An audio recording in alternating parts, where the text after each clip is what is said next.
সহিহ মুসলিমের সব হাদিস কি সহিহ? আমার একমাত্র ছেলে মাস্টার্স শেষ করে চাকরি পরীক্ষা দেওয়ার জন্য চট্টগ্রামে যায়। পরীক্ষা শেষে হোটেলে যাওয়ার পথে বজ্রপাতে মারা যায়। এই মৃত্যু তার জন্য তার এবং তার বাবা মার জন্য কোন পর্যায়ে? আমার বাবার বাড়ির জমি বিক্রি করা টাকা প্রায় 15 লক্ষ আমি আমার স্বামীর হাতে দিয়েছি। এই বিষয়ে কি আমার যাকাতের কোনো দায় আছে কিনা? শয়তান কি শুধু জিন থেকেই হয় নাকি মানুষ থেকেও হয়? ইসলামে কি কোনো যুদ্ধ বাকি আছে? মসজিদের ইমাম যদি শিরিক করে অথবা তাবিজ ঝাড়ফুঁক দেয় তার পিছনে নামাজ পড়া যাবে কি? আমাদের এলাকায় মহিলারা কবর জিয়ারতের উদ্দেশ্যে যায়, এ ব্যাপারে শরীয়ত হুকুম জানাবেন। মা বাবার কবরে পরিবারের সবাইকে নিয়ে হাত তুলে মুনাজাত করা জায়েজ আছে কিনা? এরপর প্রশ্ন হলো, বাংলাদেশের অধিকাংশ জায়গায় পারিবারিক ক্ষমতা, দাপট ও টাকার গরমে প্রতিবেশী সীমানা অতিক্রম করে জোরপূর্বক সীমানা 1-2 ফিট জায়গা বেশি দখল করে। অনেক এলাকায় দেখা যায় কেউ কেউ আবার মানুষের চলাচলের রাস্তাও বন্ধ করে দেয়। তাদের জন্য কোরআন হাদিস কি বলে? উমরা হজ আদায় করলে কি ফরজ হজ আদায়ের সওয়াব হবে কিনা? পেশাব করা পরে ডান হাতে পানি বা কুলুপ নেওয়া যাবে কিনা? আমি বুকের উপরে হাত বাঁধি আর রফে দেন করি দেখি আমাকে মসজিদ থেকে বের করে দিয়েছে। নামাজের কথা মনে পড়লে চোখ দিয়ে পানি আসে। কোন মানুষ যদি লোক দেখানো নামাজ বা ওয়াজ মাহফিল করে সেটা শিরক হবে কিনা? অবশ্যই শিরক হবে ভাই। এরপরের প্রশ্ন, আমরা অনেক সময় মসজিদ বা মাদ্রাসা মাহফিলের জন্য রাস্তার পাশে মাইক বসিয়ে যাত্রীদের কাছ থেকে টাকা কালেকশন করি। প্রশ্ন হচ্ছে, এভাবে গায়ের গতিরোধ করে যাত্রীদের কাছ থেকে দান নেওয়া জায়েজ আছে কি? মৃত ব্যক্তির পাশে বসে কোরআন তেলাওয়াত করা যাবে কি? মেয়েদের বয়স 14 থেকে 28 হওয়ার সময় বাবা মা বিয়ে দিতে থাকে, কিন্তু ছেলেদের আর্থিক সামর্থ্য না থাকার কারণে সঠিক বয়সে বিয়ে করতে পারে না, তাই চরিত্র শতভাগ ধ্বংস হয়ে যায়। মূল প্রশ্ন এই বিষয়ে অভিভাবকদের উদ্দেশ্যে কিছু বলেন, ছেলেদের চরিত্র যেন ভালো থাকে। আমি একজন স্টুডেন্ট, 2-3টা টিউশনি করে টিউশনি নেওয়ার সময় বলা থাকে আমি সপ্তাহে 6 দিন পড়াবো, কিন্তু অনেক সময় ইচ্ছাকৃতভাবে 6 দিন পড়াই না, আমার টাকাটা হালাল কিনা? এরপরে প্রশ্ন হলো, ঢিলা কুলুপ ছাড়া পানি দিয়ে সম্পূর্ণ পবিত্রতা অর্জন করা সম্ভব কিনা? আমার ছেলে নেশাখোর, মা বাবার কথা শুনে না, আমি কি করতে পারি এবং ওর জন্য কিছু নসিহত করবেন দয়া করে। মাহফিলে ওয়াজের ভিডিও করে, এটি একটি ভালো কাজ, কিন্তু দুঃখের বিষয় আজকের মাহফিলে একজন ইউটিউবার মাগরিব এশার নামাজও পড়ে নাই। ইসলাম প্রচার করে নামাজ না পড়লে কিয়ামতে মাপ পাবে কিনা? আমার দাদা আমার বাবাকে কিছু জমি অন্য ওয়ারিসদের চেয়ে বেশি লিখে দিয়েছেন, এমত অবস্থায় আমার করণীয় কি? এই জমি অন্য ওয়ারিসদের ফিরিয়ে না দিলে আমি কি গুনাহগার হব? অনেক প্রয়োজনীয় একটি প্রশ্ন ভাই। আমাদের দেশে এটা ঘরে ঘরে হয়। বাপ তার কোনো একটা ছেলেকে বেশি পছন্দ করে তার একটু জমি জমা বেশি লিখে দেয়, কোনো একটা মেয়েকে বেশি লিখে দেয়, আর অন্যদেরকে সমান হারে বা যতটুকু দেওয়ার দেয়। তো এখন আপনার বাপকে আপনার দাদা যদি বেশি দিয়ে দেয় বা আপনাকে আপনার বাপ অনেক বেশি দিয়ে দেয়, আপনার দায়িত্ব হলো বাপকে বুঝানো যে বাবা, এটা অন্যায় এবং জুলুম এবং হারাম। সন্তান হিসেবে তোমার ঘরে যারা এসেছে দুনিয়াতে তাদের সবাইকে আল্লাহ রাব্বুল আলামিন হিস্সা নির্ধারণ, সকল ছেলেকে সমান হারে দিতে হবে, সকল মেয়েকে সমান হারে দিতে হবে। কোনো মেয়েকে বেশি দিলা, কোনোটাকে কম দিলা, কোনো ছেলেকে বেশি দিলা, কোনোটাকে কম দিলা, এটা পরিষ্কার গুনাহের কথা, এটা জায়েজ। এক সাহাবী নবীজি সাল্লাল্লাহু আলাইহি ওয়াসাল্লামের কাছে এসে বলছেন, ইয়া রাসূলুল্লাহ, আমি আমার এক সন্তানকে অমুক অ্যাসেট সম্পদ দিয়েছি। নবীজি সাল্লাল্লাহু আলাইহি ওয়াসাল্লাম বলেন, তোমার তো আরো সন্তান আছে, তাদেরকেও কি সমান হারে দিছো? বলে না। নবী করিম সাল্লাল্লাহু আলাইহি ওয়াসাল্লাম বললেন যে, যাও, ইত্তাকুল্লাহ, আল্লাহকে ভয় করো, ওয়াদিলু বাইনা আওলাদিকুম, এবং সন্তানদের মধ্যে সমতা বজায় রাখো। আমি ছোটবেলায় যে মাদ্রাসায় পড়েছি, আমার জীবনের প্রথম মাদ্রাসা, বুঝজ্ঞানও ছিল না, সেই মাদ্রাসার প্রতিষ্ঠাতার মেয়ে আমার অফিসে আসছে কিছুদিন আগে, সেই কত যুগ আগের কথা। উনি আসলেন, এসে তার দুঃখের কথা বললেন, আমার বাবা, আপনি তো সেখানে পড়ছেন, আপনি তো জানেন আমার বাবার কথা, উনি অবস্থাশালী মানুষ এলাকার, আল্লাহ তাকে অনেক সম্পদ দিয়েছেন, তিনি আমার ভাইদেরকে এই দিয়ে, আমরা বোনদেরকে তিনি লামসাম কিছু দিয়ে বলে, দাবি রাখিস না, তোরা চলে যা, আর কথা বলিস না। মাদ্রাসার প্রতিষ্ঠাতা, শত শত আলেম সেখান থেকে তৈরি হয়েছে, অনেক নেককার হাজী সাহেব, নামাজি মানুষ, কিন্তু এই হারাম কাজটা করে যাচ্ছেন, খবরও ঘরে ঘরে বাংলাদেশে হারাম কাজটা হচ্ছে। যারা করছেন তারা জানেনও না, জুলুম করছেন। সন্তানদের মধ্যে সমতা রক্ষা করা আবশ্যক, এটা যদি রক্ষা না করেন, জুলুম যদি করেন, তাহলে তার জন্য আল্লাহর কাছে জবাবদিহি করা লাগবে। আপনার কোন সন্তান আপনার একটু খেদমত বেশি করে, একটু আপনার সেবা যত্ন বেশি করে, সেজন্য মনের টানটা তার দিকে একটু বেশি থাকবে, এটা স্বাভাবিক, এটা প্রাকৃতিক, এটাতে দোষের কিছু নেই। কিন্তু তাই বলে সম্পদ তাকে আপনি বেশি দিবেন, অন্যজনকে দিবেন না বা কম দিবেন, এই সুযোগ নাই। এটা করবেন না, এটা করা যাবে না। সমান হারে দিতে, শরিয়া যেভাবে ঠিক করেছে সেই হারে দিতে হবে। এখন যদি কোনো বাবা এরকম অন্যায় করে, আপনাকে আপনার বাপ বেশি দিছে, আপনি বাপের যায় বুঝান যে বাবা, আল্লাহ নবী সাল্লাল্লাহু আলাইহি সাল্লামের একজন সাহাবী এরকম করছে, একজনকে বাড়াই দিছে, আল্লাহ নবী তাকে ফেরত পাঠাইছেন সমান দেওয়ার জন্য এবং বলেছেন আল্লাহকে ভয় করার জন্য। অতএব তুমি আল্লাহকে ভয় করো বাবা, তুমি সম্পদ দিয়ে আমাকে বড়লোক বানাইতে পারবা না বাবা, আমার যতটুকু পাওনা ততটুকু দাও, বাকিটা আমার ভাই ব্রাদারকে দাও। তারা যদি তোমার খেদমত নাও করে, তোমার সন্তান হওয়ার কারণে তাদের অধিকার হয়ে গেছে, তুমি দিয়ে দাও, বুঝে আসুক আর না আসুক, যে ওদেরকে কেন দিবে, ওরা তোমার খোঁজ খবর নেয় না। খোঁজ খবর না নিলে ওরা আল্লাহর কাছে অপরাধী হবে, পাপী হবে, ধরা খাবে। কিন্তু তোমার দায়িত্ব তুমি পালন করো, দিয়ে দাও। বাপকে আপনি বুঝাই দিবেন। আর যদি আপনার দাদা এই কাজ করে থাকে, তিনি দুনিয়া থেকে চলে যান, তাহলে আপনার বাপের উচিত হলো অতিরিক্ত যেটা দাদা দিছেন বলে ওটা ভাই ব্রাদারকে ডেকে হিসেব করে বুঝাই দেওয়া। আজকাল বুঝাই দেওয়া তো দূরের কথা, পারলে আরো কিভাবে ভাতিজা ভাতিজিদের 14 গোষ্ঠী উদ্ধার করে মামলা মোকদ্দমা করে দখল করবে সেই চিন্তা, ঠিক না বেঠিক?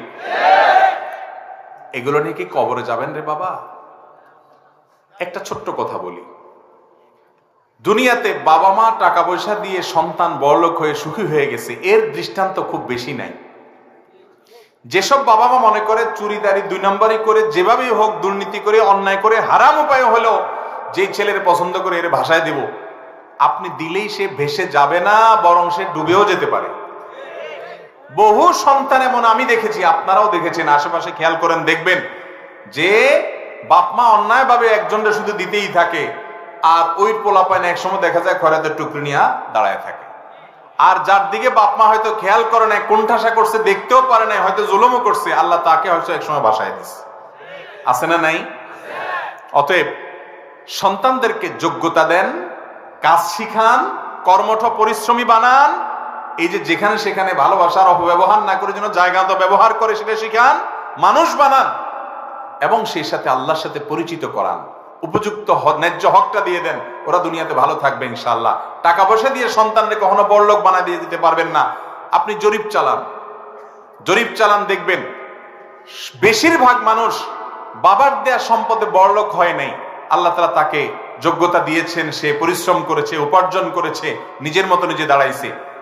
এরকম ফ্যামিলি, এরকম মানুষই দেখবেন সবচাইতে ওই নবাবদের সন্তানরা এখন দেখবেন অনেকে রাস্তা রাস্তায় ঘুরে, আছে না নাই? অতএব সন্তানকে সম্পদ দিয়েই বড়লোক বানাই দিব, এটা ভুল চিন্তা। তাকে উপযুক্ত যতটুকু ততটুকু দেন, ভালোবাসাটা দেন, শিক্ষাটা দেন, বুদ্ধিগুলো দেন, পরিশ্রমী বানান, ঈমান দেন, নেক আমল দেন, আল্লাহর সাথে পরিচয় করান। এটা ওদেরকে দুনিয়াতেও ধনী করবে, আখিরাতেও ধনী করবে। অতএব ভাইরা আমার, বাবা যদি ভুলেও দেয়, সন্তান সেটা ঠিক করতে হবে, কারেকশন করতে হবে, যে না এটা আমার ভাই বোনদের হক। এই যে জমি জমা সংক্রান্ত ভেজাল, এটা বাংলাদেশে এত বেশি যে আমি তো মনে করি 5 ওয়াক্ত নামাজ পড়েন, লম্বা দাঁড়িয়ে আছে, ওয়াজ করে, ওয়াজ শুনে, সব ঠিক আছে, কিন্তু এই জায়গা গেলে ঠনঠন, এই জায়গা গেলে আল্লাহ রাব্বুল আলামিন কোরআনে কারিমে বলেছেন, আবাউকুম ওয়া আবনাউকুম লা তাদরুনা আইয়ুহুম আকরাবু লাকুম নাফআ। আমরা কেন দেই না সম্পদ? বাপ মনে করে যে মেয়েরে দিলে পরের বাড়ি চলে যাবে, আমার লাভ কি, জামাইয়ের ঘরে চলে যাবে, এই জন্য মেয়েদেরকে যত কম দেয়া যায়, ছেলেদেরকে দিলে আমারই থাকবে, এই না চিন্তা। এরপর দেখা যায় ওই ঘরে এমন এক ডাইনি পুত্রবধূ আসে,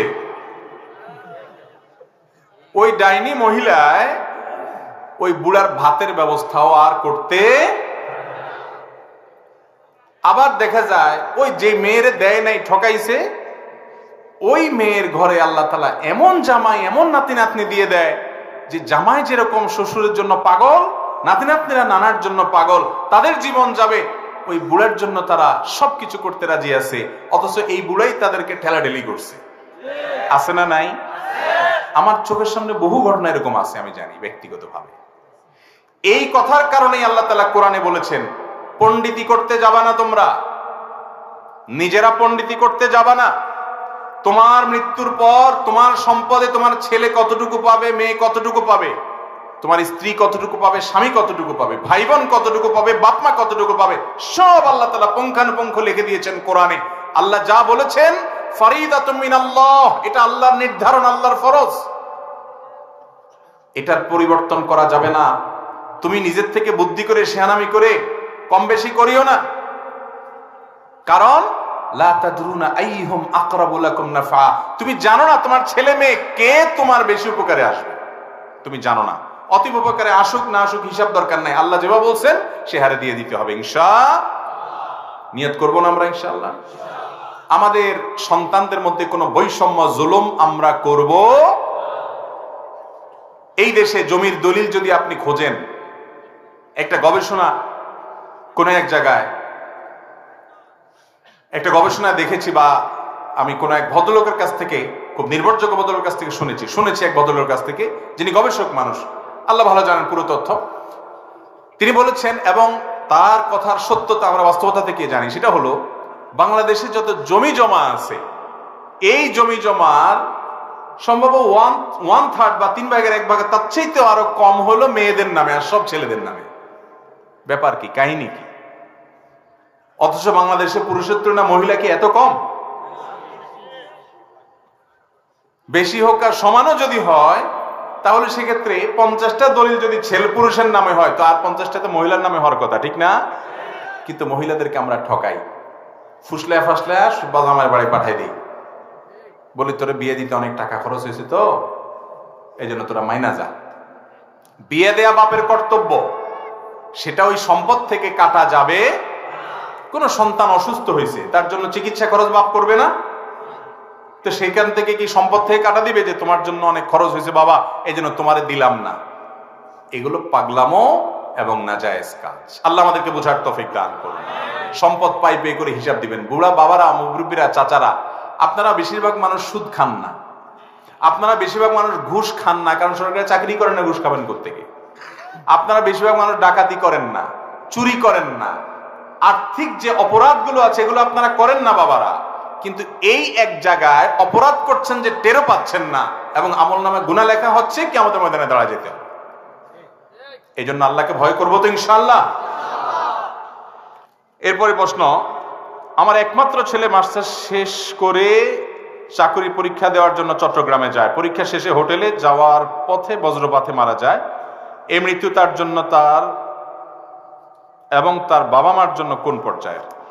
যদি কেউ আকস্মিক কোনো মৃত্যুবরণ করে, দুর্ঘটনায় মৃত্যুবরণ করে, কোনো দেয়াল চাপা দিয়ে, গায়ের নিচে চাপা পড়ে, দুর্ঘটনায় পানিতে ডুবে, আগুনে পুড়ে, এ জাতীয় আকস্মিক মৃত্যু হয়, যদি সে ইমানদার হয়ে থাকে, নবী করিম সাল্লাল্লাহু আলাইহি সাল্লাম সহিহ মুসলিম হাদিসের আলোকে তাদেরকে মর্যাদাগত দিক থেকে হুকমান তাদেরকে শহীদ বলেছেন, শাহাদাতের মর্যাদা পাবে ইনশাআল্লাহ। এই জন্য আকস্মিক মৃত্যুকে খারাপ মৃত্যু মনে করার কারণ নেই। আমাদের দেশে অনেক লোক আছে, দেখবেন আকস্মিক মৃত্যু হলে এটা খারাপ মৃত্যু মনে করে। এটা এত খারাপের কিছু নেই। আকস্মিক মৃত্যু সম্পর্কে নবী করিম সাল্লাল্লাহু আলাইহি সাল্লামের হাদিস হলো যে এটা ইমানদারের জন্য ভালো আর বেঈমানের জন্য খারাপ। কারণ ইমানদার যে, সে হঠাৎ করে মৃত্যু হয়ে গেল, জান্নাতের পথে সে আগায় গেল, আর বেঈমান যে দুনিয়াতে যেটুকু ভোগ করছিল আকস্মিক মৃত্যুতে সেটাও তার মিস হয়ে গেল।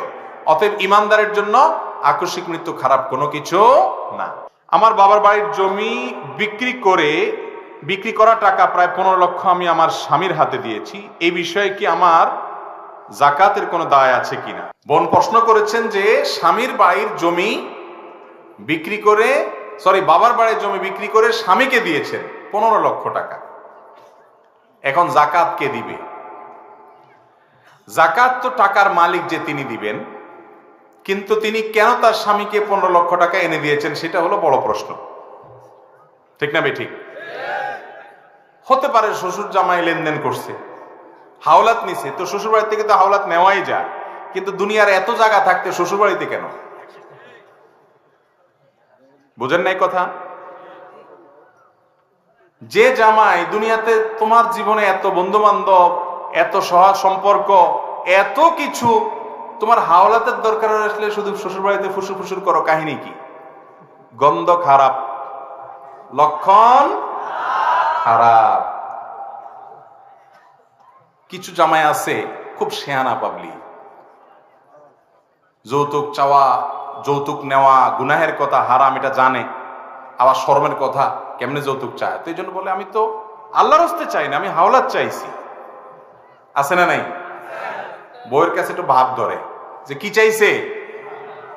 আরে ভাই বেহায়া, তুমি হাওলাত শ্বশুর বাড়ি যেখানে তোমার আত্মীয় সেখানে তুমি হাদিয়া তোফা নিয়ে যাবা, হাওলাত চাওয়ার জায়গা পাইলে না। এই হাওলাত উপর দিয়ে হাওলাত হয় বেশিরভাগ ক্ষেত্রে, বা অনেক ক্ষেত্রে হাওলাত আর ঘুরায় ফিরে দেওয়া দেই। কারণ হাওলাতের টাকা যদি কেউ দিতে দেরি করে, শরীয়ত অনুযায়ী প্রেসার দিয়ে নেওয়ার অধিকার ওই ব্যক্তির আছে। নবীজি বলেছেন ইন্নালি সাহিবুল হক মাকালা, যে পাওনাদার তার কিছু বলার রাইট, অধিকার আছে। কিন্তু আপনি শিয়ানা পাবলিক শ্বশুর বাড়ির থেকে হাওলাত নিচ্ছেন, যে হাওলাত নিয়ে যখন ঘোরাঘুরি করবেন তো শ্বশুর শাশুড়ি তার মেয়ে বিয়ে দেওয়া আছে, বেচারা বানতেও পারবে না আপনারে। ঠিক না বে ঠিক? এসব চালাকি করবেন না, এসব বেহায়ামি করবেন না।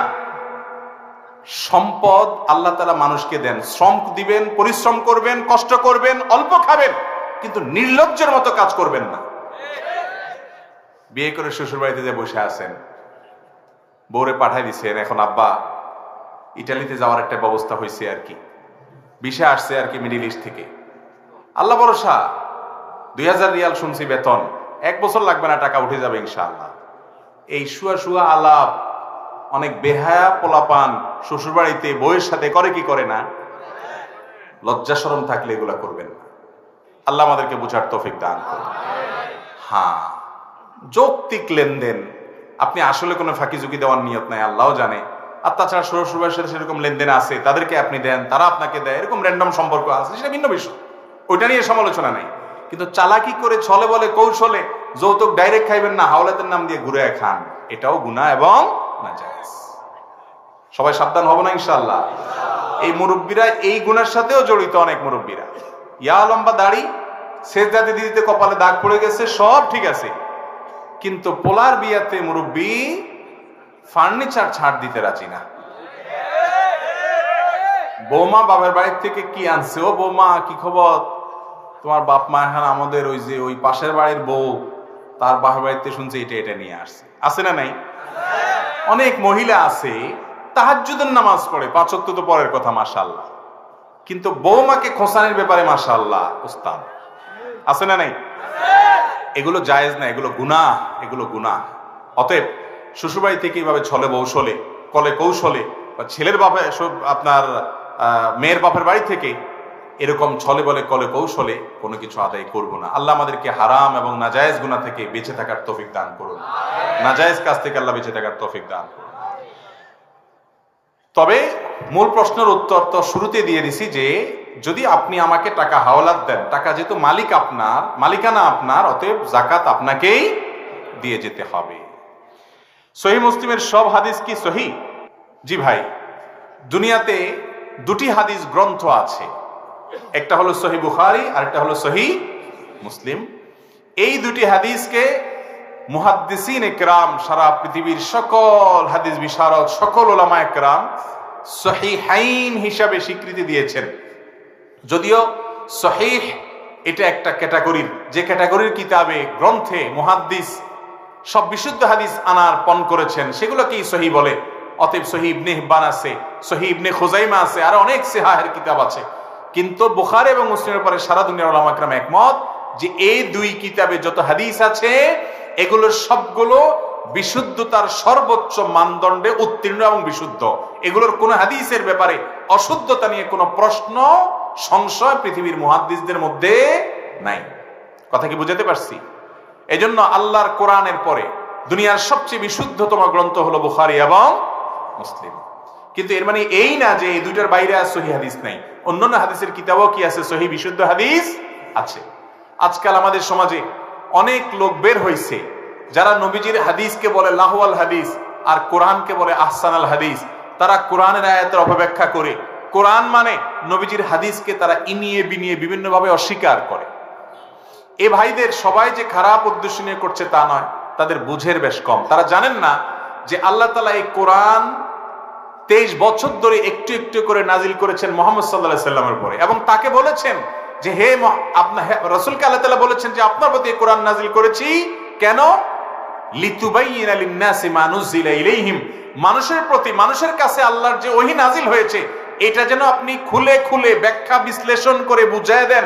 এই ব্যক্ত করবার জন্য, তাবয়ীনের কাজের জন্য আপনার প্রতি নাজিল করা হয়েছে, যাতে আপনি এটা ব্যাখ্যা করে বুঝিয়ে দেন। এই জন্য কোরআনের ব্যাখ্যা এবং বিশ্লেষণের জন্য নবীজির হাদিস, সেটাকে যদি আপনি বাদ দেন তাহলে কোরআনকে আপনি কখনো অবিকৃত এবং পরিপূর্ণভাবে পিওর ভাবে অনুসরণ করতে পারবেন না। এই জন্য মুসলমান কোরআন এবং হাদিস দুইটাকে পাশাপাশি নিয়ে চলতে হবে। যদি হাদিস নিয়ে আপনার সংশয় থাকে, হাদিস কিভাবে সংকলন হয়েছে, কিভাবে বিশুদ্ধ হাদিস সন্দেহের মানদণ্ড, সন্দেহের যে গণ্ডি সেটা পেরিয়ে উত্তীর্ণ হয়ে গেছে, এই সম্পর্কে পড়াশোনা করেন, ঘাটাঘাটি করেন, অনেক কিছু টের পাবেন ইনশাআল্লাহ। শয়তান কি শুধু জিন থেকেই হয় নাকি মানুষ থেকেও হয়? শয়তান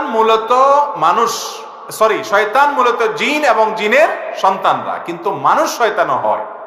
মানুষরূপী শয়তানও মানে কর্মকাণ্ডে হয় আর কি। মূলত শয়তান কোত্থেকে হয়? জিন থেকে। এবং কোরআনে কারীমে সূরা নাসের মধ্যে আছে না যে কুল আউযু বিরাব্বিন নাস মালিকিন নাস ইলাহিন নাস মিন শাররিল ওয়াসওয়াসিল, কুমন্ত্রণা দেয় যে ইবলিসের শয়তানে, ওর ক্ষতি থেকে আল্লাহ পানা চাই। আল্লাযী ইউওয়াসওয়িসু ফি সুদুরিন নাস, যে মানুষের মনের ভিতরে বাজে চিন্তা ঢুকায়, খারাপ পথে নেয়, ফুসলায়। তারপরে কি? মিনাল জিন্নাতি ওয়ান নাস। সেই ইবলিসি কাজটা শুধু জিন শয়তানই করে না, মানুষ শয়তানও করে। এই জন্য মানুষরূপী শয়তান যারা ফুসলে আপনাকে কুকাম করাবে, খারাপ দিকে নিবে, এগুলা মানুষরূপী শয়তান হয়। কিন্তু এটা হলো শয়তান কর্মকাণ্ডে, মূল শয়তানটা মানুষ থেকে হয় না। কোত্থেকে হয়? ইসলামে কি কোনো যুদ্ধ বাকি আছে? অবশ্যই কিয়ামতের আগে বহু যুদ্ধ, লড়াই হবে। আল্লাহর জন্য যে লড়াই হবে, যেখানে আল্লাহ তাআলা সন্তুষ্টি থাকবে, কোরআন হাদিসের নির্দেশনা থাকবে, সেটাই আল্লাহর জন্য লড়াই হিসেবে বিবেচিত হবে। কিয়ামত পর্যন্ত এটা ভ্যালিড থাকবে, হতে পারে। আমি এসএসসি পরীক্ষা দিয়েছি কিছুদিন আগে। আমাদের যদি কিছু নসিহত করতেন, কোন যুবক প্রশ্ন করেছেন যে এসএসসি পরীক্ষা দিয়েছেন, যারা এসএসসি দাখিল পরীক্ষা দিয়েছেন, এখন বোধহয় আলিম এবং আপনার এইচএসসি পরীক্ষা চলমান আছে। আমরা দোয়া করি আমাদের পরীক্ষার্থী ভাইদের পরীক্ষা যেন ভালো হয়, আল্লাহ সেই তৌফিক দান করেন। সেই সাথে আপনাদেরকে বলবো, পরীক্ষা দেওয়ার পরের যে সময়টা, অখণ্ড অবসর সময়, এই সময়টাকে খুব হিসেব নিকেশ করে ভালোভাবে কাটানোর চেষ্টা করবেন। বেশিরভাগ যুবকদের যৌবনের একটা গুরুত্বপূর্ণ সময় শয়তান হেয়ালিপনা করে কাটায় দেয়। বন্ধু বান্ধবের সাথে দুস্তি, আড্ডা, পাগলামো, ছাগলামো, মাতলামো। দেখবেন তরুণদের মধ্যে সৃষ্টিশীল কাজ করা তরুণের সংখ্যা কম। আলহামদুলিল্লাহ, মাহফিলের সুবাদে দেশের বিভিন্ন জায়গায় আমি গিয়ে দেখেছি অনেক যুবক তরুণরা আছেন যে তারা নিজেরা উদ্যোগী হয়ে তারা ব্লাড ডোনেশনের বিভিন্ন উদ্যোগ নিয়েছে। এই যে শীত আসছে, শীত বস্ত্র বিতরণের উদ্যোগ নেয়, তারা ভালো কিছু কাজ করে বন্ধুরা মিলে। এলাকায় কোনো এলাকার রাস্তা ভেঙে গেছে, কালভার্ট ভেঙে গেছে, তারা স্বেচ্ছাশ্রম দিয়ে সেটা ঠিক করে দেয়। এই যুবকগুলো হলো আল্লাহ তাআলার প্রিয় বান্দা। যদি ইমানদার হয়ে থাকে, এই আমলগুলো তাদেরকে ইনশাআল্লাহ জান্নাতি যুবক হিসাবে পরিণত করবে। অতএব এসএসসি দাখিল পরীক্ষা বা এইচএসসি আপনার আলিম পরীক্ষা শেষ হয়েছে, অবসর সময়ে বন্ধু বান্ধবদেরকে দিয়ে ভালো কিছু কাজ করেন। কোরআনে কারিমটা পুরো অর্থ সহকারে পড়া হয় নাই, একবার একটু পড়ার প্ল্যান করেন, টাইম করে প্রতিদিন 2-4 পৃষ্ঠা করে পড়ে শেষ করেন। কিছু হাদিসের, নির্বাচিত হাদিসের গ্রন্থ, এগুলো পড়ার চেষ্টা করেন। ওলামাদের মজলিসে যান, দিন সম্পর্কে জানার চেষ্টা করেন। বাবা মাকে সময় দিতে পারেন নাই পরীক্ষার সময়, বিভিন্ন সময়, এই সময় একটু মায়ের কাজ করে দেন, বাবার কাজ করে দেন, পাশে দাঁড়ান। এই যে মোবাইল ফোন, এটা আজকাল আমাদের যুবকদের এমন একটা জায়গা নিয়ে গেছে যে বাবা মার দিকে তাকায় কথা বলার সময় আজকাল আমাদের, ঠিক না বেঠিক? একবারের জায়গায় 10 বার ডাকার পরও হুঁশ নাই, ছেলে ডাইরেক্ট হয়ে গেছে। ছেলে ফেসবুকে কি হয়ে গেছে? ডাইরেক্ট হয়ে গেছে। এই ডাইরেক্টের রোগী, ডায়রিয়ার রোগী আমরা বেশিরভাগ যুবকরা না আজকাল। কিসের মার ডাক, কিসের বাপার ডাক, কিছু খবর নাই। আল্লাহ আমাদেরকে হেদায়েত দান করুন। এই জন্য অবসর সময় তাদেরকে সময় দিবেন। মসজিদের ইমাম যদি শিরিক করে অথবা তাবিজ ঝাড়ফুঁক দেয়, তার পিছনে নামাজ পড়া যাবে কিনা? ইমাম সাহেব যদি শিরকে আকবর করে, বড় শিরিক করে, কোন পীরকে সেজদা করে, কোন কবরে সেজদা করে, কোন কবরে গিয়ে প্রার্থনা করে, এটাকে সে জায়েজ মনে করে, শুধু তা নয়, গায়রুল্লাহর ইবাদত সে করে, এমন কোন কাজ করে যেটার ফলশ্রুতিতে ইসলাম থেকে খারিজ হয়ে যায়, শিরকে আকবর, কুফরে আকবর হয়ে যায়, মিল্লাত থেকে মুখরিজ হওয়া করার মতো কোনো কাজ যদি করে, তাহলে সেই অনুযায়ী নামাজ পড়লে নামাজ জায়েজ হবে। এটা যদি না থাকে, অন্য কোনো গুনাহ করে, অপরাধ করে, পাপ করে, এমনকি বিদআত করে, আমলগত বিদআত, তার পিছনে নামাজ পড়লেও নামাজ আদায় হয়ে যাবে। বরং যদি বিকল্প কোনো ভালো মসজিদ না থাকে, ওই রকম বেদাত, যে বেদাতটা কাফের বানায় না মানুষকে, আমলগত বেদাত, ওই রকম বেদাত করলেও সেই পিছনে নামাজ পড়তে হবে, প্রয়োজনে জামাতে, যদি বিকল্প না থাকে। বিকল্প ভালো ইমাম থাকলে সেখানে পড়বে। কথা কি বুঝাতে পারছি? অতএব বেদাত করলেই আপনি তা ইমাম বাদ দিয়ে একা একা নামাজ পড়বেন, জামাত বাদ দিয়ে, এই সুযোগ নেই। জামাতে নামাজ পড়া বিশুদ্ধ মত অনুযায়ী ওয়াজিব। হাজ্জাজ ইবনে ইউসুফ অনেক বড় জালেম, অত্যাচারী ছিল, সাহাবীদেরকে হত্যা করত, খুন করত। আমাদের এলাকায়, আমাদের দেশে অনেক লোক আছে। গতকালকে সিলেটে মাহফিলে প্রশ্ন আসছে, বিভিন্ন জায়গায় দেখা যায় যে অনেক লোক নামাজ পড়তে মসজিদে যায় না। কেন? কয় না না, ইমাম সাহেব নামাজ পড়তে আমার ভক্তি হয় না। আরে বাপরে বাপ, কি ফেরেশতা মানুষ! ইমাম সাহেব নামাজ পড়তে আমার কি হয় না? ভক্তি হয় না। আপনার ভক্তি দিয়ে কি করবেন? আপনার নামাজ আপনি পড়বেন, অবশ্যই আপনাকে জামাতের সাথে পড়তে হবে। ইমামের পেছনে লেগে তারে অপছন্দ করেন, এজন্য একা একা নামাজ পড়ছেন, এটা জায়েজ নেই। অবশ্যই জামাতে নামাজ পড়তে, এই ভুল করবেন না কোনোদিন, খবরদার। জামাতের সাথে নামাজ পড়তে হবে। ইমামের ভুলের জন্য সে আল্লাহর কাছে দায়ী থাকবে। হ্যাঁ, তার ভুলটা যদি যে বড় ভুল হয়, আকীদাগত বড় বিদআত থাকে, যেটা কাফের বানায় দেয় তাকে, তাহলে ভিন্ন কথা। কিন্তু আমলগত ত্রুটির অজুহাত দিয়ে ইমাম হোসেন নামাজ ছাড়া যাবে না। হাজ্জাজ ইবনে ইউসুফের কথা বলছিলাম, জালেম ছিল, সাহাবীদের খুনি ছিল, অথচ তার পিছনে সিনিয়র সব সাহাবীরা নামাজ পড়তেন। জামাত এত গুরুত্বপূর্ণ ইসলামে, মুসলমানদের ঐক্য এত গুরুত্বপূর্ণ, ঠুনকো অজুহাত দিয়ে আপনি আলাদা করে ফেলবেন, একা একা পড়বেন, দল থেকে বের হয়ে আসবেন, এটা ইসলামে জায়েজ নাই। খুব গুরুত্বপূর্ণ একটা বিষয়। আমাদের এলাকায় মহিলারা কবর জিয়ারতের উদ্দেশ্যে যায়, এ ব্যাপারে শরঈ হুকুম জানাবেন। মহিলারা কবরস্থানে কবর জিয়ারত করতে যাবেন কিনা, ফোকায়ে কেরামের দুইটা মত আছে। একটা মত হলো মহিলারা কবর জিয়ারত করতে যাবে না, কারণ হাদিসে বর্ণিত হয়েছে নবী আলাইহিস সালাম থেকে, লাআনাল্লাহু যাওয়ারাতিল কুবুর, যে মহিলারা কবরস্থানে যেতে থাকে, জিয়ারত করতে থাকে, আল্লাহর লানত বর্ষিত হয়। এই হাদিসটির আলোকে মুহাদ্দিস ফোকাহায়ে কেরামের একদল বলেন যে মহিলারা কবর জিয়ারত করতে যাবেন না। এখন আপনি যদি বলেন তারা কেন যাবে না, তাদের বাপ আছে, মা আছে, স্বামী আছে, তাদের কি আবেগ নাই? তো এর উত্তর হলো, প্রথম কথা হলো যে আল্লাহ তাআলা কোন কারণে, বা আল্লাহ রাসূল সাল্লাল্লাহু আলাইহি সাল্লাম আল্লাহর নির্দেশের ভিত্তিতে কোন কারণে কোনটা আদেশ নিষেধ করেছেন, তার সব কিছু আপনি আমি বুঝে যাবো এমন নয়। অনেক হিকমত আছে যেটা আমাদের জানা নাই, আল্লাহ তাআলা ভালো জানেন। এর ভিতরে বাহ্যিক কিছু কারণ আছে। তারা অনেক বেশি আবেগপ্রবণ হয়ে থাকেন। কবরস্থানে গেলে নিজেদেরকে নিয়ন্ত্রণ হারিয়ে ফেলার সম্ভাবনা পুরুষদের তুলনায় একটু বেশি থাকে। দ্বিতীয়ত, কবরস্থান একটা পাবলিক, এমন পাবলিক প্লেস যে যেখানে যখন মানুষ মারা যায়, অনেক মানুষ, কারণ কবরস্থানে লাশের পিছনে যাওয়া সবের কাজ, অনেক মানুষ সেখানে যায়, সেখানে পর্দার খেলাফ, তাদের প্রাইভেসি নষ্ট ইত্যাদির কারণ আছে, আরো অনেক ব্যাপার থাকতে পারে আধ্যাত্মিক ভেতরগত, যেগুলো আমরা জানি না, কিন্তু হাদিসে নিষেধাজ্ঞা আছে। তবে অনেক উলামা ইকরাম বলেছেন, এই হাদিসে যাওয়ারাতুল কুবুর বলা হয়েছে, অর্থাৎ যারা বেশি বেশি কবর জিয়ারত করে, মাঝে মধ্যে কেউ গেলে সেটা এই হাদিসের আলোকে নিষিদ্ধ হবে না। এই দ্বিতীয় মতের ওলামাদের মতে মাঝে মধ্যে যাওয়া যেতে পারে, নিয়মিত বা ওখানে গিয়ে পড়ে থাকা, সীমালঙ্ঘন করা, বাড়াবাড়ি করা, অতিরিক্ত আবেগ দেখানো সেখানে, সেটা হাদিসে নিষেধ আছে। দুইটা মত ফুকাহে কেরামের মধ্যে আছে। তবে পুরুষদের জন্য সর্বাবস্থায় কবর জিয়ারত করা নির্দেশিত। নবী সাল্লাল্লাহু আলাইহি ওয়াসাল্লামের হাদিস হলো, নাহাইতুকুম আন জিয়ারাতিল কুবুরি ফাজুরুহাল আন ফাইন্নাহা তুযাক্কিরুকুম আল আখিরা, তোমরা কবর জিয়ারত করবা, কারণ সেটা তোমাদের আখিরাতের কথা কি করাবে, স্মরণ করায়া দিবে। মহিলারা বাসা বাড়ি থেকে তাদের কবরবাসীর জন্য দোয়া করবেন, চোখের পানি ফেলবেন, দোয়া করবেন। দোয়ার জন্য কবরের পাশে যেয়ে করতে হবে বা ওখানে করলে কবুল হবে, দূর থেকে হবে না, একটু দেরিতে হবে, এমন কোনো কথা নাই। অতএব তারা বাহির থেকে যেমন দোয়া করতে পারেন, এবং আপনার কবরস্থানের কাছাকাছি গিয়ে ওয়ালের বাহির থেকে, দূর থেকে তারা তাদের সালাম পেশ করার যেটা, সেটা তারা করতে পারেন। অর্থাৎ যেটা সরাসরি কবরস্থানে ঢোকা, ভেতরে যাওয়া, এবং আপনার এইটার ব্যাপারে যেহেতু ফোকায়ে কেরামদের মত পার্থক্য আছে এবং নিষিদ্ধ, এই মতটা শক্তিশালী, সেই জন্য এটা অ্যাভয়েড করা উত্তম এবং উচিত। মা বাবা কবরে পরিবারের সবাইকে নিয়ে হাত তুলে, মা বাবার কবরে পরিবারের সবাইকে নিয়ে হাত তুলে মুনাজাত করা জায়েজ আছে কিনা? কবরে পরিবারের সবাইকে নিয়ে কবরে বা কবরবাসীকে কেন্দ্র করে আলাদা দলবদ্ধভাবে হাত তোলার প্রয়োজন নাই। কবরবাসীর জন্য আপনি দোয়া করেন, কেবলামুখী হাত তুলে, কোনো অসুবিধা নেই। কয়েকজন একসাথে আছেন, সবার হাত একসাথে উঠে গেছে, তাতেও সমস্যা নেই। কিন্তু যেটা আছে ট্র্যাডিশনাল দোয়া, যে একজন হুজুর দোয়া করবে, সাথে সবাই কবরস্থানে জিয়ারত করতে দলবদ্ধভাবে গিয়ে আমিন আমিন বলবেন। কবর জিয়ারতের জন্য এরকম কোন একজনের নেতৃত্বেই করতে হবে এমন কোন নির্দেশনা হাদিসে দেওয়া হয়নি।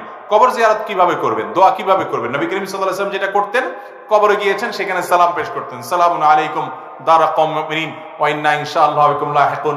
সেখানে বিভিন্ন ভাষা আছে, বিভিন্ন রকমের আপনার ভাষ্য আছে, যে কোনো দোয়া পেশ করেন, সালাম দিয়ে দিলেন, এটাই দোয়া। এর বাইরেও দোয়া করতে চাচ্ছেন, কিবলামুখী আল্লাহর কাছে দোয়া করেন, কোনো অসুবিধা নেই। এরপর প্রশ্ন হলো, বাংলাদেশের অধিকাংশ জায়গায় পারিবারিক ক্ষমতা, দাপট ও টাকার গরমে প্রতিবেশী সীমানা অতিক্রম করে জোরপূর্বক সীমানা 1-2 ফিট জায়গা বেশি দখল করে। অনেক এলাকায় দেখা যায় কেউ কেউ আবার মানুষের চলাচলের রাস্তাও বন্ধ করে দেয়। তাদের জন্য কোরআন হাদিস কি বলে? খুব দরকারি একটা প্রশ্ন ভাই। আমাদের দেশে ওই যে বললাম, বেশিরভাগ মোটা দাগের হারাম কাজগুলো আমরা বেশিরভাগ মানুষ করি না। সুদ খাই না, ঘুষ খাই না, 2 নাম্বারই করি না।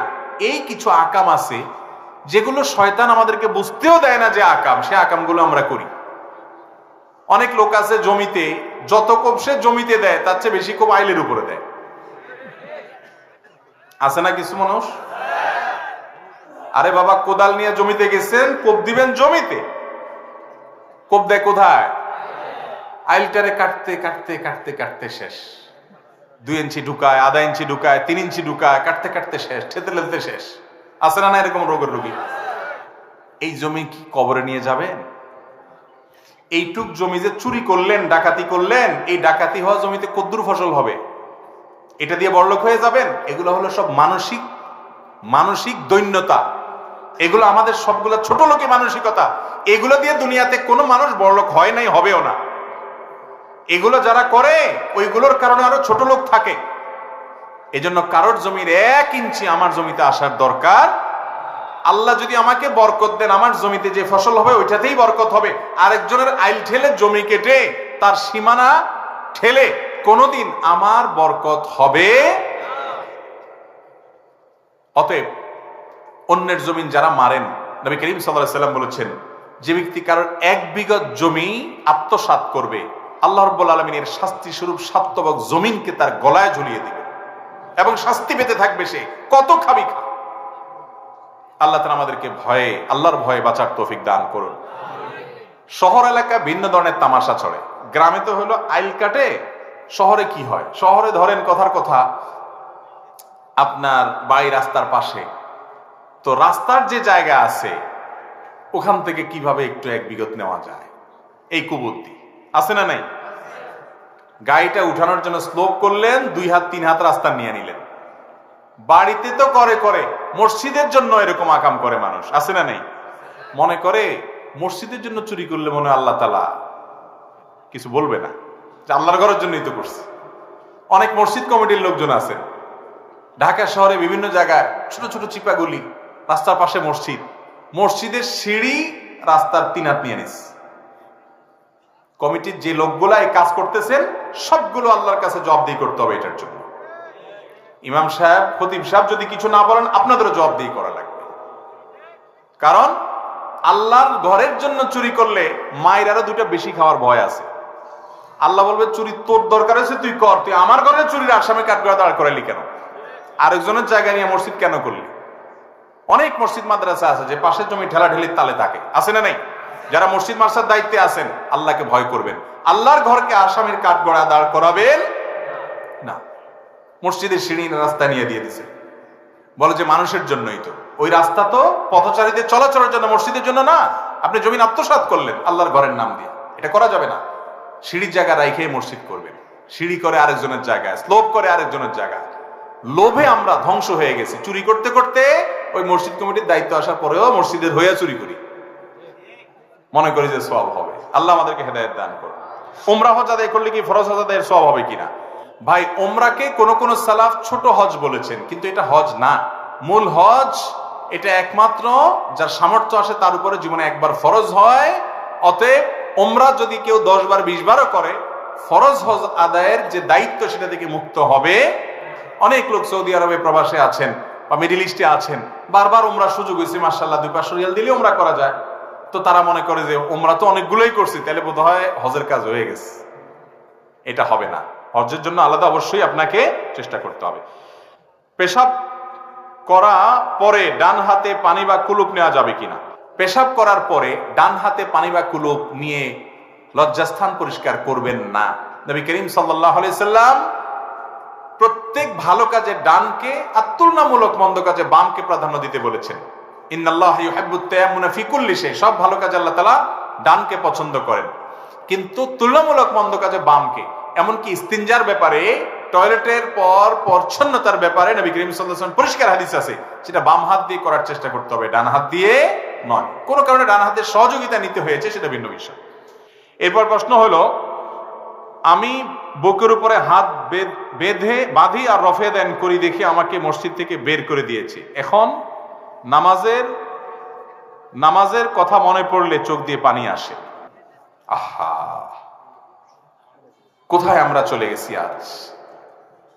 কোন যুবক যদি রফে দেন করেন, আমিন জোরে বলেন, তিনি যদি এই জাতীয় হাদিস যেগুলো আছে সেগুলোর উপর আমল করেন, সেটা যদি আপনার ডিস্টার্ব হয়, যে আপনি জোরে আমিন শুনতে অভ্যস্ত না, আপনার এখানে কেউ পড়ে না, হঠাৎ একজন বলছে, আপনার অ্যাটেনশন ওই দিক গেছে, বা আপনি বিরক্ত বোধ করছেন কোনো কারণে, হাদিসে আছে এগুলো, সেগুলোর উপরে মুস্তাহিদদের ফোকাদের গবেষণা এটার উপরে ভিত্তি করে আমল করেছে আল্লাহর বান্দা। যুবক মানুষ, যেখানে যুবকরা মসজিদ দিকে আসে না, এই যুবক আসছে, তাকে এটার কারণে ভৎসনা করা বা মসজিদে আসতে নিষেধ করা, এরকম যদি কোথাও ঘটে, এরকম অহরহ ঘটে আমার মনে হয় না, যদি 2-4টা ঘটনা ঘটে সেটা খুবই দুঃখজনক। যারা কাজগুলো করবেন তারা অন্যায়কারী হিসেবে আল্লাহর কাছে বিবেচিত হবে। আল্লাহর ঘরে আমাদের দেশে সুদখোরের আসার অনুমতি থাকে না? থাকে না? আপনাদের এলাকা মসজিদগুলোতে সুদখোররা যায় না? ঘুষখোররা যায় না? দাঁড়ি চাচা মানুষ যায় না? বউ পর্দা চলে না সে মানুষ যায় না? ও তো সব 2 নম্বর মানুষরা মসজিদে যাইতে পারে, শুধু হাত বুকের উপর বাঁধলে আর আমিন জোরে বললে মসজিদে যেতে পারবে না। আল্লাহ তাআলা আমাদেরকে হেদায়েত দান করুন। মুসলমানদের মধ্যে মতপার্থক্য থাকতে পারে, ভুল থাকতে পারে, বিভ্রান্তি থাকতে পারে, কিন্তু তাই বলে আল্লাহর ঘর থেকে একে অন্যকে বের করে দেওয়া, সেটা যেই পক্ষ থেকেই করুক বাড়াবাড়ি, যে দিক থেকেই হোক না কেন। হানাফি হয়েছে দেখে সালাফি বাড়াবাড়ি করছে, সালাফি হয়েছে দেখে হানাফি বাড়াবাড়ি করছে, যে পক্ষে, যে বেশিরভাগ মানুষের দেশে হানাফি, অতএব বিপরীত মতের মানুষের উপরে বেশিরভাগ মানুষ হয়ে কম মানুষ হয়েছে দেখে, বিশেষ করে যে যুবকের যে লেখা, এটা তো হৃদয়ে দাগ কাটার মতো কথা, যে হুজুর নামাজের কথা মনে উঠলে এখন চোখের পানি আসে। কত বড় কথা। আল্লাহ তাআলা আমাদেরকে সহনশীল হওয়ার তৌফিক দান করুন। ভাই, মসজিদে নববীতে নবী করিম সাল্লাল্লাহু আলাইহি সাল্লামের ওয়াফাতের পর সাহাবীদের মধ্যে বিভিন্ন আমল নিয়ে বৈচিত্র্য ছিল, ভিন্নতা ছিল। বিভিন্ন ভুরি ভুরি হাদিস দেখবেন যে এক হাদিস, একটা আমল আব্দুল্লাহ ইবনে আব্বাস রাদিয়াল্লাহু আনহু করতেন, আরেকটা আমল দেখা গেল আরেক সাহাবী করতেন। আব্দুল্লাহ ইবনে মাসউদ রাদিয়াল্লাহু আনহু ভিতরের পরে একটা কথা বলতেন, মুআবিয়া রাদিয়াল্লাহু আনহু আরেকটা কথা বলতেন। একই মসজিদে দুইজন দুই পদ্ধতিতে আমল করছেন, কোনোদিন গন্ডগোল হয় নাই তাদের মধ্যে। কিন্তু আমাদের আজ, আমরা কোনো কিছু সহ্য করতে রাজি না।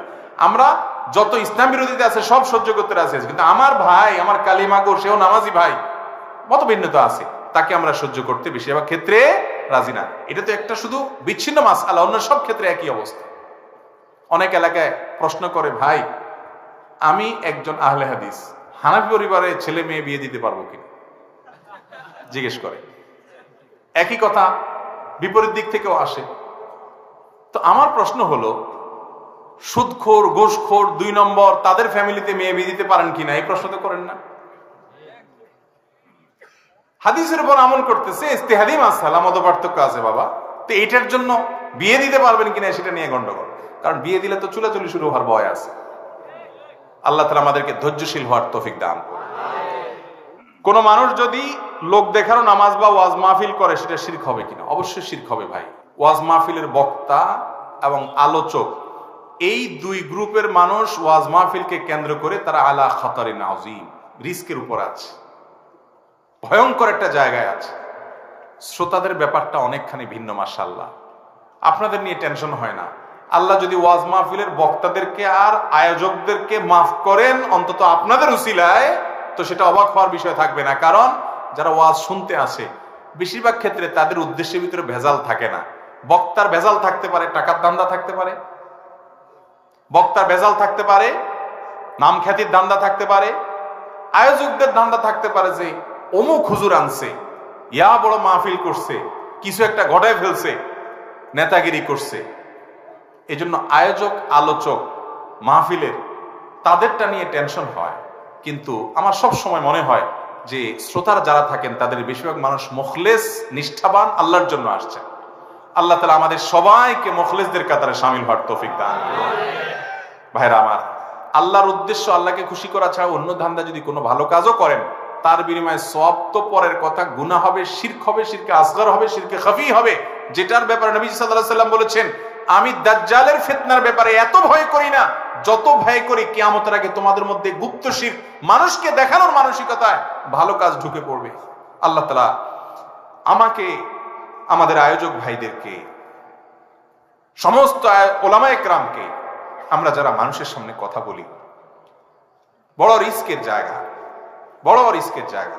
এই জন্য যারা কথা বলেন তারা নিজেদেরও মাঝে মধ্যে তাদের আত্মশুদ্ধির জন্য নিজেদের মধ্যে ঘরোয়া মজলিস হওয়া উচিত, সিনিয়র ওলামাদের সোহবত সান্নিধ্যে যাওয়া উচিত, যে আমি কেন কথা বলছি, আমি কেন মাহফিল করছি, আমার দিন শেষে উদ্দেশ্যটা কি। যদি দুনিয়া উদ্দেশ্য হয় তো জাহান্নামের ইন্ধন হবে।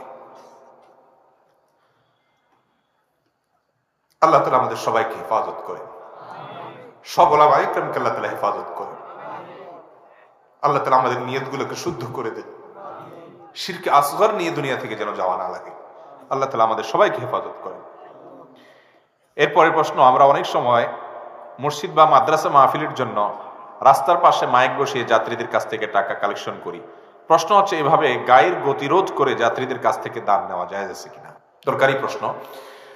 মসজিদের বা মাদ্রাসার বা ওয়াজ মাহফিলের জন্য অবশ্যই মানুষের কাছে টাকা চাইবেন, হালাল টাকা মানুষ দিবে, কিন্তু রাস্তাঘাট বন্ধ করে ফিতা টাঙ্গায়া মানুষের গাড়ি গতি থামায়া কালেকশন করা অবশ্যই ইসলামের শরীয়তের দৃষ্টিকোণ থেকে ভালো কাজ না।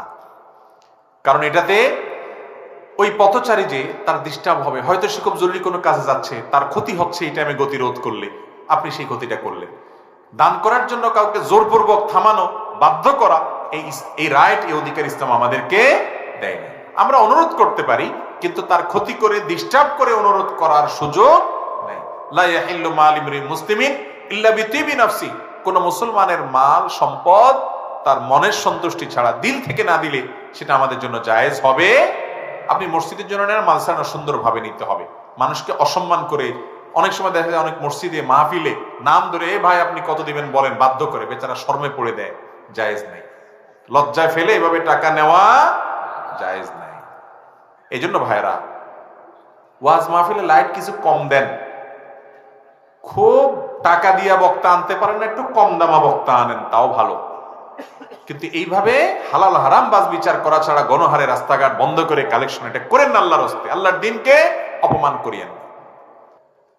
মৃত ব্যক্তির পাশে বসে কোরআন তেলাওয়াত করা যাবে কিনা? মৃত ব্যক্তির পাশে বসে কোরআন তেলাওয়াত কেন করবেন? কোরআন কি জীবিত মানুষের জন্য না মৃত মানুষের জন্য? তাহলে মৃত মানুষের পাশে কোরআন পড়লে কি লাভ হবে? কোরআন যে তেলাওয়াত করবে সে সওয়াব পাবে, যে শুনবে সেও সওয়াব পাবে, যে আমল করবে সেও সওয়াব পাবে। এখন মৃত ব্যক্তি না কোরআন পড়তে পারে, না শুনতে পারে, আর না সে আমল করতে পারে।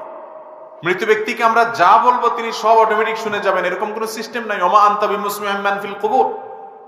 অতএব মৃত ব্যক্তির লাশের চারপাশে ঘিরে কোরআন তেলাওয়াত করতে হবে, এরকম একটা রসম রেওয়াজ আমাদের দেশে প্রচলিত আছে। এটা কোরআন এবং হাদিস দ্বারা প্রমাণিত। কোরআন যখন এই লোকটাকে শোনানো দরকার ছিল, তখন এলাকার আলেমরা কোথায় ছিলেন? তখন তার জীবদ্দশায় এসে কানে কাছে কোরআন বলে যাওয়া দরকার ছিল। হয়তো অনেকে বলেছিল, কিন্তু মরে গেছে, শেষ।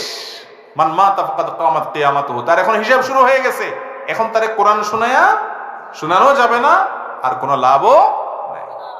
এটাকে কেন্দ্র করে হুজুর ডেকে আনে, তাদেরকে টাকা পয়সা দেয়, এগুলো সব নাজায়েজ কাজ, সবগুলো নাজায়েজ কাজ। এই কোরআন আপনার মুর্দার পাশে পড়ার জন্য টাকা দিয়ে লোক আনা, ভাড়া করে, এবং তাদেরকে দিয়ে কোরআন পড়ানো। ভাইরা আমার, কোরআন আপনি নিজে তেলাওয়াত করবেন, নিজের জন্য নিজেরা তেলাওয়াত করবেন। ওই লাশের পাশে বসে কোরআন তেলাওয়াত করার কিছু নাই। তবে মৃত ব্যক্তির তরফ থেকে কোরআন তেলাওয়াত করে এর সওয়াবটা আল্লাহ আমি মৃত ব্যক্তির জন্য দিতে চাই, আমি তেলাওয়াত করে যে সওয়াবটা পাইছি তাকে আমি দিতে চাই, এটা অনেক উলামাদের মধ্যে জায়েজ আছে। অনেক উলামা একরামের ব্যাপারে ভিন্ন মত পোষণ করেছেন। কিন্তু ওই যে তার লাশের পাশে বসে কোরআন তেলাওয়াত করার কথা কোরআন হাদিসে কোথাও নেই। মেয়েদের বয়স 14 থেকে 28 হওয়ার সময় বাবা মা বিয়ে দিতে থাকে, কিন্তু ছেলেদের আর্থিক সামর্থ্য না থাকার কারণে সঠিক বয়সে বিয়ে করতে পারে না, তাই চরিত্র শতভাগ ধ্বংস হয়ে যায়। মূল প্রশ্ন এই বিষয়ে অভিভাবকদের উদ্দেশ্যে কিছু বলেন, ছেলেদের চরিত্র যেন ভালো থাকে। এই প্রশ্ন সব জায়গায় যেখানে যায় যুবকরা এই প্রশ্নের আপনার বন্যা ছুটায় দেয় এমন একটা অবস্থা। আজকে এই মাহফিলের আয়োজনকে কেন্দ্র করে এক ভাই আমাকে বলেছেন, আমি খাচ্ছিলাম, খেতে খেতে আমাকে বললেন, ভাই আমাদের এলাকার অনাচার হলো, বয়স ছেলেদের 28, 30, 32 হয়ে গেল, বাপমারা বিয়ে দিতে চায় না। সে নিজের কথা বললো, আমার বয়স এখন এত হয়ে গেছে, এখনো বাপমা বিয়ে দেয় নাই। এবং বেচারা আফসোস করে আরেকজনের কথা বললো যে আরেকজন তার বয়স এখন 30+ হয়ে গেছে, অনেক বছর বাচ্চা হয় না, কারণ বিয়েই দিয়েছে বাপমা 30-এর পরে, এরপরে অনেক বছর গেছে বাচ্চা হতে হতে, বেচারা বয়স এখন অনেক হয়ে গেছে, মাত্র এখন বাচ্চা হয়েছে। তো এখান থেকে বোঝা গেল যে এই সমস্যা আমাদের দেশের বিভিন্ন এলাকার আছে, আপনাদের এলাকা বিশেষ করে আছে।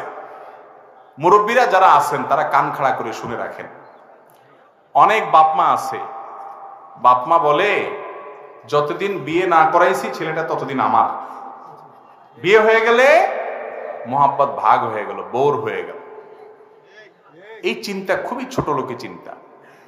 আমার ছেলে আমি জন্ম দিয়েছি, তাকে যদি আমি ভালোবাসা স্নেহ মমতা দিয়ে বড় করে থাকি তো আলহামদুলিল্লাহ, সে আমাকে সারা জীবন মনে রাখবে। আর মনে রাখতে পারুক আর না পারুক, মনে রাখুক আর না রাখুক, তাকে উপযুক্ত হওয়ার পর তার চরিত্র হেফাজতের জন্য বিবাহ দেওয়া বাবা মা হিসাবে আপনার উপরে ওয়াজিব। আল্লাহ কোরআন নির্দেশ করেছেন, ওয়ানকিহু, তোমরা তোমাদের অধীনস্থদের বিয়ে দাও। বিয়ে দেওয়ার নির্দেশ আল্লাহ তাআলা আলাদা করে দিয়েছেন। এবং নবী করিম সাল্লাল্লাহু আলাইহি ওয়াসাল্লাম বলেছেন, তোমাদের ছেলে মেয়েরা বিয়ের উপযুক্ত হলে যদি সময় মতো উপযুক্ত পাত্র পাওয়ার দেরি করবো না, খুঁজে পেলেই তাদেরকে দ্রুত বিয়ে দাও। যদি দেরি করো তাহলে ফিতনা ফাসাদ হবে, নানা রকম ব্যভিচারে তারা জড়িয়ে পড়বে। আজকাল এর জন্য বিয়ে যত কঠিন হয়ে গেছে, জেনা তত সহজ হয়ে গেছে। যেই বাপমার অবহেলার কারণে ছেলে তলে তলে জেনা করবে, খারাপ সম্পর্ক করবে, হারামের দিকে যাবে, মেয়ে খারাপের দিকে যাবে, বাপমা এর দায়ভার বহন করতে হবে। যদি তার ওই ছেলের উপার্জন খাবে, মেয়ের উপার্জন খাবে চাকরি দিয়া, বা বিভিন্ন রকমের লোভ লালসার কারণে বা দুনিয়াবি কারণে সে যদি ছেলে মেয়ের বিয়ে দেরিতে দেয়, আমি সবসময় বলি চাচা মিয়ারা শুনে রাখেন, আপনারা বেশিরভাগ কিন্তু কম বয়সে বিয়ে করেছেন। আগের যুগের মানুষরা, আগের যুগের মুরব্বীরা সব কম বয়সে বিয়ে করত। আমাদের দাদা দাদি নানা নানি, আমাদের বয়সের যারা আছেন, আরো যারা মুরব্বীরা আছেন, খবর নিয়ে দেখেন, এরা সবাই বেশিরভাগই দেখবেন যে অল্প বয়সে বিয়ে করছে। আপনাদের আমলে এত অল্প বয়সে বিয়ে করার দরকার ছিল না, তখন আরো পরে দিলেও চলতো। এখন যে ফিতনার সয়লাব, চাচা আপনি জানেন না যে ফিতনার মধ্যে আপনার ছেলে হাবুডুবু খাচ্ছে, যে ফিতনার মধ্যে আপনার মেয়ে হাবুডুবু খাচ্ছে, এদেরকে বাঁচানোর জন্য বিয়ের কোনো বিকল্প নাই। অতএব তাদেরকে বিয়ে দিতে আগ্রহী হন, অগ্রসর হন। বিয়ে দিলে লাভ হবে, লস হবে না ইনশাআল্লাহ। লেট ম্যারেজ বা দেরিতে বিয়ে, এটা বহুবিধ ক্ষতির কারণ। বাচ্চা হতে অসুবিধা হয়, তারপরে যে আপনার বাচ্চা মানুষ করতে অসুবিধা হয়। আমি তো প্রায় সময় বলি, ভাই উপযুক্ত বয়স হয়েছেন, যুবকরা ঠিক ঠিক না বলে কামাই রোজগার শুরু করেন। শুধু কেবল ঠিক ঠিক বলবেন আর পয়সা কামায়ের ধান্দা নাই, শুধু বলবেন হুজুর ফতোয়া দেন আর বাপে বিয়ে করে দেখ, আমিও বোঝা আর বউটা এনে বোঝা করি বাপে, সেটাও তো চলবে না, এক হাতে তালি বাজবে না তো। আপনারা উপার্জন করার চেষ্টা করেন, আর মুরব্বীরা আপনাদের সাথে সবটুকু দিয়ে ভর্তুকি দিয়ে হলেও ছেলের বিয়ে করার দেরি করিয়েন না। বাবারা, সিরিয়াস কথা, জেনার গুনাহ ভয়াবহ গুনাহ। আপনি জানেনও না আপনার ছেলে কত দিকে জড়িয়ে যাচ্ছে, কত গুনাহে জড়িয়ে যাচ্ছে। আল্লাহ আমাদের মুরব্বীদের বুঝার তৌফিক দান করুন। এই এলাকাতে বিশেষ করে এই রোগ বিশেষভাবে আছে, সেজন্য আরো গুরুত্ব দিয়ে বললাম, বাবারা এটা খেয়াল করবেন, ছেলে মেয়েকে বুড়া করে বিয়ে দিবেন না। আপনি যে চিন্তা করে দিচ্ছেন যে ঠিক আছে ও ছেলে মেয়েকে দেখুক, ভাই বোনকে দেখুক, সংসার দেখুক, সব দেখুক, তারপরে বিয়ে করাবো, বেচারারে পচার পরে তারপরে বিয়ে করাবেন, এই চিন্তা কেন করছেন? ভালো করে শুনে রাখেন, ছেলে যদি মানুষের মতো মানুষ হয়, ওকে সময় মতো বিয়ে করাইলেও বিয়ের পরেও সে ভাই বোন দিকে খেয়াল রাখবে। আর যদি অমানুষ হয় তাহলে সে কখনোই খেয়াল রাখবে। আর মানুষ মানুষের পালন কর্তা না, মানুষের পালন কর্তা কে? অতএব ও আপনাকে খাওয়াইলে খাবেন, না খাওয়াইলে খাবেন না এমন না, আপনার রব আপনাকে পালবে। রবের প্রতি বিশ্বাস রাখবেন ইনশাআল্লাহ। আমি একজন স্টুডেন্ট, 2-3টা টিউশনি করে, টিউশনি নেওয়ার সময় বলা থাকে আমি সপ্তাহে 6 দিন পড়াবো, কিন্তু অনেক সময় ইচ্ছাকৃতভাবে 6 দিন পড়াই না। আমার টাকাটা হালাল কিনা? 6 দিন পড়াবেন বলে 5 দিন 4 দিন বলে ফাঁকি ঝুঁকি দেন, টাকা হালাল হবে কিনা? এই টাকা হালাল হতে হলে যার বাড়িতে আপনি যার বাচ্চা পড়ান সেই ভদ্রলোকের সাথে আপনার বোঝাপড়া ক্লিয়ার করতে হবে। যদি মাঝে মধ্যে 1-2 দিন হঠাৎ কালে বদ্রে হয়, সেও এটা জানে, আপনাকে কিছু বলে না, মনের সম্মতি দেয় বা তার পারমিশন নেন, সে আপনাকে কিছু বলে না, তাহলে ওই বেতন আপনি নিতে পারেন। কিন্তু আপনি 6 দিনের কথা বলে 4 দিন ফাঁকি ঝুঁকি দেন, আবার দেখা গেল যে তাকে বলেন না, টেরও পাইতে দেন না, কলা কৌশল করে বিভিন্নভাবে এরকম করেন, তাহলে ওই দিনগুলোর উপার্জন আপনার জন্য হালাল হবে। খুব ভয়াবহ একটা ব্যাপার বান্দার হক, যে আমি আরেকজনের টাকা নিচ্ছি। ফাবিমা তাখুযু মালা আখিকা, নবীজি বলেছেন, তুমি কারোর কাছ থেকে টাকা নিচ্ছ, পারিশ্রমিক নিচ্ছ, এই প্রতিটা টাকার বিনিময়ে তুমি কি দিচ্ছ হিসাব করো। কাজ করা ছাড়া পারিশ্রমিক নিরা। আজকাল দুনিয়াতে যত চাকরি আছে, বেশিরভাগ চাকরিতে দেখবেন যে চাকরি যদি 8 ঘন্টার ডিউটি হয়, মিনিমাম 30 মিনিট ফেসবুকে যায়,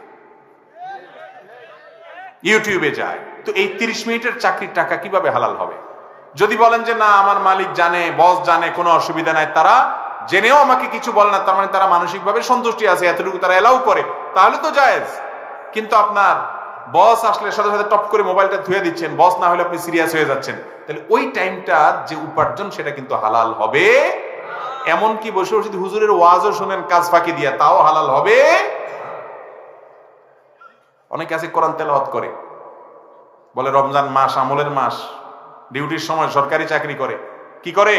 কোরআন তেলাওয়াত করে। জি না, কোরআন তেলাওয়াত অন্য সময় করবেন, ডিউটির সময় আপনার বেতন হালাল হতে হলে এই পুরো টাইমটা তাকে দিবেন। হ্যাঁ, রিফ্রেশমেন্টের জন্য একটু আধটু আপনি উঠলেন, বসলেন, সামান্য 1-2-4 সেকেন্ড, 2-4 মিনিট এদিক সেদিক গেল, এটা তো সব প্রতিষ্ঠান থেকে মনোসম্মতি থাকে, অসুবিধা নাই। কিন্তু আধা ঘন্টা 1 ঘন্টা ধরে মোবাইলে টিপলেন, বইয়ের সাথে আলাপ লাগাই দিলেন, এদিকে ডিউটি চলতেছে, টাকার মিটার ঘুরতেছে, জায়েজ হবে না। ভাইরা আমার, এই বিষয়গুলো এত সূক্ষ্ম। আমরা যারা 5 ওয়াক্ত নামাজ পড়ি, আলহামদুলিল্লাহ আল্লাহকে ভয় করি, আমাদেরও নিজেদের অজান্তে আমার উপার্জন এরকম অনেক হারাম ঢুকে যাচ্ছে। আমরা তাদের সন্তান, আমি আলোচনাতে সে কথা বলছিলাম, মুসলমানের সন্তান, পূর্বসূরীদের ইতিহাস জানেন। শাইখুল হাদিস জাকারিয়া রহমতুল্লাহি আলাইহি আবৃত্তি বা আত্মজীবনীতে লিখেছেন যে তাদের মাদ্রাসাতে ভারতে তার বাবা, তিনি, তার চাচা তাদের তাকওয়ার দৃষ্টান্ত দিতে গিয়ে বলেছেন যে টেবিলে 2টা কলম থাকতো, কখনো ব্যক্তিগত কোনো কিছু লিখতে হলো ব্যক্তিগত কলম দিয়ে লিখতেন, আর অফিসের কাজ, মাদ্রাসার কাজ করলে মাদ্রাসার কলম দিয়ে লিখতেন। কখনো নিজস্ব কোনো কাজে কোনো টাইম ব্যয় করলে এটা হিসাব রাখতেন, মাস শেষে বেতন থেকে সেটা কাটায় নিতেন অ্যাকাউন্টেন্টকে বলে যে আমার বেতন থেকে এটা বাদ দিয়ে রাখেন, কারণ আমি এটা নিজের কাজে ব্যয় করেছিলাম। আনুমানিক একটা ফিগার বাদ দিতেন, বেশি আগের কথা না। টুমচর মাদ্রাসা, লক্ষ্মীপুরের বাংলাদেশ ঐতিহ্যবাহী মাদ্রাসার একটা মাদ্রাসা টুমচর মাদ্রাসার এই সদ্য সাবেক হওয়া প্রিন্সিপাল মাওলানা হারুন আল মাদানী হাফিজাহুল্লাহ, অনেক আলেমের উস্তাদ, উনি কিছুদিন আগে রিটায়ারমেন্টে গেলেন। উনি রিটায়ারমেন্টে যাওয়ার সময় কত লক্ষ টাকা যেন, ফিগারটা আমার মনে নাই, তিনি এই টাকাটা কোষাগারে জমা দিয়ে দিচ্ছেন, নেন নাই। বলেন যে আমি দীর্ঘ সময় যে মাদ্রাসায় চাকরি করছি, কত সময় হয়তো ডিউটির সময় বাসায় গেছি বা ব্যক্তিগত কাজ করছি, হিসাব রাখা সম্ভব হয় নাই, তো আনুমানিক এই টাকাটা আমি গ্রহণ করলাম না, আমি ডিউটি ছাড়া যদি নেওয়া হয়ে থাকে কোনো সময়, সেটার বিনিময়ে এই টাকাটা আমি ফেরত দিয়ে দিলাম। এই দৃষ্টান্ত এখনো এদেশে আলহামদুলিল্লাহ আছে। এর নাম ইসলাম, এর নাম আল্লাহর গোলামি, এর নাম দাসত্ব। অতএব এভাবে হিসাব করে চলবো তো ইনশাআল্লাহ। টিউশনি করেন, যে কাজই করেন, আপনার দ্বারা কারোর হক যেন নষ্ট না হয়। ভাই, একটি পয়সা কারোর আমার পকেটে আমি ঢুকতে দেব না অন্যায় ভাবে ইনশাআল্লাহ। যুবকরা যদি জেগে যায়, এদেশে আর কোনো দুর্নীতি, অনিয়ম আর্থিক থাকবে। এরপরে প্রশ্ন হলো, ঢিলা কুলুপ ছাড়া পানি দিয়ে সম্পূর্ণ পবিত্রতা অর্জন করা সম্ভব কিনা? পেশাবের পরে যদি কেউ ভালো করে পানি দিয়ে পবিত্রতা অর্জন করে এবং তার পেশাবের ধারা বন্ধ হয়ে যায়, পবিত্রতা হতে পারে। ঢিলা কুলুপ ব্যবহার করা ছাড়া পানি দিলে আর পবিত্রতা হবে না, অপূর্ণাঙ্গ থেকে যাবে এমন কোনো কথা নেই। তবে নবী করিম সাল্লাল্লাহু আলাইহি সাল্লাম পেশাবের পর পানি এবং কুলুপ দুইটাই ব্যবহার করেছেন, এরকম বিভিন্ন বর্ণনা দ্বারা এটি প্রমাণিত এবং সুন্নাহ। আমার ছেলে নেশাখোর, মা বাবার কথা শুনে না, আমি কি করতে পারি এবং ওর জন্য কিছু নসিহত করবেন দয়া করে। ছেলে নেশাখোর, সে বাবা মার কথা শুনে না, এখন এই টাইমে কি করবেন? আপনি একটা তাবিজ নিয়ে নিয়েন কোন হুজুরের কাছ থেকে, তাইলেই একেবারে রাতারাতি পরিবর্তন হয়ে যাবে। কি বলেন? এই কথাটা দুঃখ করে বললাম যে অনেক বাবা মা আছে, ছেলে মেয়ে তাদের যখন পরিণত বয়স হয় তখন যা করা দরকার তা করে না, যখন সর্বনাশ হয়ে যায় এবারে এসে কান্দে, হুজুর পানি পড়া দেন। এখন কি আর পানি পড়ার কাজ? এখন তো মগুর পড়া লাগবে। এখন হুজুরের কাছ থেকে কি পড়া নিতে হবে? সময় মতো সাবধান হবেন। বাচ্চাদেরকে ছোটবেলা থেকে আল্লাহর সাথে পরিচয় করাবেন। কোন ছেলে মেয়ের সাথে উঠা বসা করে খেয়াল করবেন। আজে বাজে পোলাপানের সাথে চলে কিনা, তাহলে খারাপ হয়ে যাবে। এরপরে বাজে পথে চলে যাওয়ার পরে তাদেরকে সুপথে আনা বড় কঠিন। এই জন্য তাদেরকে দিনদার মানুষ হিসেবে গড়ে তোলার জন্য নিজেরাও ভালো হবেন, ভালো পরিবেশ দিবেন। আর যদি পরে এরকম বকে যায়, আপনার সব হারায় ফেলছেন তা না, আল্লাহ তাআলা সবকিছু করতে সক্ষম। আল্লাহর কাছে দোয়া করবেন, চোখের পানি ফেলে বাবা হিসাবে, বাবার দোয়া, মায়ের দোয়া সন্তানের জন্য কবুল হয়। আল্লাহ আমার ছেলেটাকে মানুষ করেন, হেদায়েত করেন। এছাড়া বাকি যা করণীয় আছে সেগুলো করবেন ইনশাআল্লাহ। আশা করা যায় আল্লাহ তাকে হেদায়েত দিবেন। মাহফিলে ওয়াজের ভিডিও করে, এটি একটি ভালো কাজ, কিন্তু দুঃখের বিষয় আজকের মাহফিলে একজন ইউটিউবার মাগরিব এশার নামাজও পড়ে নাই। ইসলাম প্রচার করে নামাজ না পড়লে কিয়ামতে মাপ পাবে কিনা? আহমদুল্লাহ ভাই, আশা করছি আপনি সঠিক উত্তর দিবেন। এই ইউটিউবার ভাইদের মধ্যে এই কুকাম করেন না লোক আছে? আমার পরিচিত যারা আছে, যারা বিভিন্ন চ্যানেলের ভাইরা আছে, এরা তো আলহামদুলিল্লাহ নামাজি। এই যে ভাই মাশাআল্লাহ, কালকেও সিলেটে দেখছি, আগের দিন টাঙ্গাইল দেখছি, তো নামাজি মানুষ মাশাআল্লাহ। এরকম বেনামাজিও আজ রেকর্ড করতে আসে। আস্তাগফিরুল্লাহ। তোমরা ইউটিউবার ভাইরা যারা আছে, তোমাদের কাছে আমার আবেদন যে এরকম বেনামাজি কোনোটা থাকলে অন্তত আমার কাছে ধরাই দিবা, ওইটারে মার ছাড়া আমি করবো ইনশাআল্লাহ। তোমরা রেকর্ড করো, সব করো ভাই, অ্যাডসেন্স করে পয়সা কামাই করো। আমরা মাসালা বলার মালিক মাসালা বলছি, তুমি আল্লাহর সাথে বুঝে বেড়াও, কিন্তু তাই বলে নামাজ পড়বা না মাঠে বসে, এটা তো মেনে নেওয়া যায় না। এটা তো কোনোভাবে মেনে নেওয়া যায় না। আমি এই জন্য প্রায় বলি, এরা তো এসব জিনিস দিবে না ইউটিউবে, তাও বলি যে যেই ধরা হুজুরদের পরে সবচেয়ে বড় ধরা দুনিয়াতে, যদি আল্লাহর কাছে আখিরাতে যদি কারো পাকড়াও হয় শক্ত করে, তো এদের হবে। কারণ এরা যত ওয়াজ শুনছে, আপনারা এত ওয়াজ একবার রেকর্ডের সময় শুনছে, আবার এডিটিং এর সময় শুনবে, আবার নেটে ছাড়ার পরে শুনবে, এত শোনা, কিন্তু এরপরে যদি নামাজ না পড়ে, তো এটা তো খাতামাল্লাহু আলা কুলুবিহিম, লক্ষণ খারাপ। ভাইরা আমার, হাসির কথা না, শুধু ইউটিউবার ভাইদেরকে বলছি না, আপনাদেরকেও বলছি। কিছু লোক আছে তারা জাহান্নামী, তাদের একটা মার্কা আছে, বলবো? আল্লাহ তাআলা কোরআনে কারিমে বলেছেন, লাকাদ যারা'না লিজাহান্নামা কাসীরাম মিনাল জিন্নি ওয়াল ইনস লাহুম কুলুবুন লা ইয়াফকাহুনা বিহা ওয়া লাহুম আযানুন লা ইয়াসমাউনা বিহা। কিছু লোক আছে জিন এবং মানুষের মধ্যে, আল্লাহ বলেছেন আমি তাদেরকে জাহান্নামের জন্যই সৃষ্টি করেছি, জন্মই সৃষ্টি জাহান্নামের জন্য। কারা সে কপাল পড়া? মার্কা কি? লাহুম কুলুবুন লা ইয়াফকাহুনা বিহা, তাদের অন্তর আছে, অন্তর দিয়ে বুঝে না। এত আল্লাহর ভয় দেওয়া হয়, এত সতর্ক জাহান্নামের ব্যাপারে, এত কোরআনের আয়াত, এত হাদিস, এরপর অন্তরটা কাঁপে না, পরিবর্তন করে না। ওয়ালাহুম আযানুন লা ইয়াসমাউনা বিহা, কান দিয়ে শুনে কিন্তু ভিতরে ঢুকে না। ওয়ালাহুম আ'য়ুনুন লা ইউবসিরুনা বিহা, চোখ দিয়ে দেখে, চোখের সামনে কত কিছু, কিন্তু শিক্ষা গ্রহণ করে না। অর্থাৎ ওয়াজ শুনে কিন্তু পরিবর্তন হয় না, যেই সে, কোনো লাভ নাই। আল্লাহ তাআলা তাদের সম্পর্কে বলেছেন, উলাইকা কাল আনআম, এই মানুষগুলোর দৃষ্টান্ত হলো চতুষ্পদ জন্তুর মতো। চতুষ্পদ জন্তু, তারে আপনি কি বললেন কি না বললেন তার কিচ্ছু আসে যায় না, কান ঝাড়া দিয়ে শেষ। বালহুম আদাল, বরং তার চেয়ে তারা গোমরা। কোরআন হাদিস জেনে বুঝে পড়ে শুনে আলেমরা যদি সেটার উপর আমল না করে, নিজে বদামল হয়, এটা যেরকম ডেঞ্জারাস, জাহান্নাম উদ্বোধন করা হবে যে 3 শ্রেণী মানুষ দিয়ে, তাদের মধ্যে এক শ্রেণী মানুষ যে নিজে ওয়াজ করে দুনিয়ার উদ্দেশ্যে ধান্দায়, নসিহত করে দুনিয়ার ধান্দা। এই জন্য বললাম আলেমদের যে রিস্ক, এরপরে ইউটিউবার ভাইদের অবস্থা রিস্কের জায়গা থেকে, তারপরে যে তারা এত শুনে তারপরে যদি আমল না করে। এই জন্য ইউটিউবার ভাইরা যারা তোমরা রেকর্ড করো, করজোর করে বলি আল্লাহর ওয়াস্তে ওয়াজটা নিজেরা তোমরা নিজেদের ভিতরে আগে ঢুকাও, নিজেকে পরিবর্তন করো। হাজার হাজার ডলার কামাই করো অ্যাডসেন্স করে। এটা যদি হয় তো ভালো, না হলেও নাই। ভালো বলছি যদি হালাল পদ্ধতিতে হয়, হারাম হলে হারাম, নাজায়েজ হলে নাজায়েজ, কিন্তু সেটা দুনিয়াবী বিষয়। বাট যদি এখান থেকে তোমার জীবনটা একটু পরিবর্তন করতে পারো তো এটা তোমার সবচেয়ে বড় ব্যবসা হয়ে গেল ইনশাআল্লাহ। ইউটিউবার ভাইরা নামাজ পড়বো তো ইনশাআল্লাহ। অনেকে হয়তো পেশাগত কারণে আসো, চাকরির জন্য আসো, কন্টেন্ট বিক্রি করতে হবে আসো, পেটের দায়ে আসো, বা তুমি হয়তো অন্য কোনো উদ্দেশ্যে আসো, কিন্তু ভাই নামাজ ছাড়বে না। মুসলমান নামাজ ছাড়তে পারে না।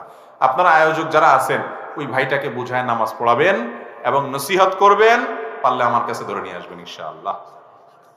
আমার বাবা ও মার খুব ছোট বয়সে বিয়ে হয়েছে। তারা ছোট থাকে আমার দাদা ও নানা কবুল বলেছে। এখন আমার বাবার বয়স 50 এবং মার বয়স 50 এবং বাবার বয়স 65। এখনো কি তারা ওই বিয়ের মধ্যে আছে? ইসলামের বিধানে বিয়ে কি সঠিক হয়েছে?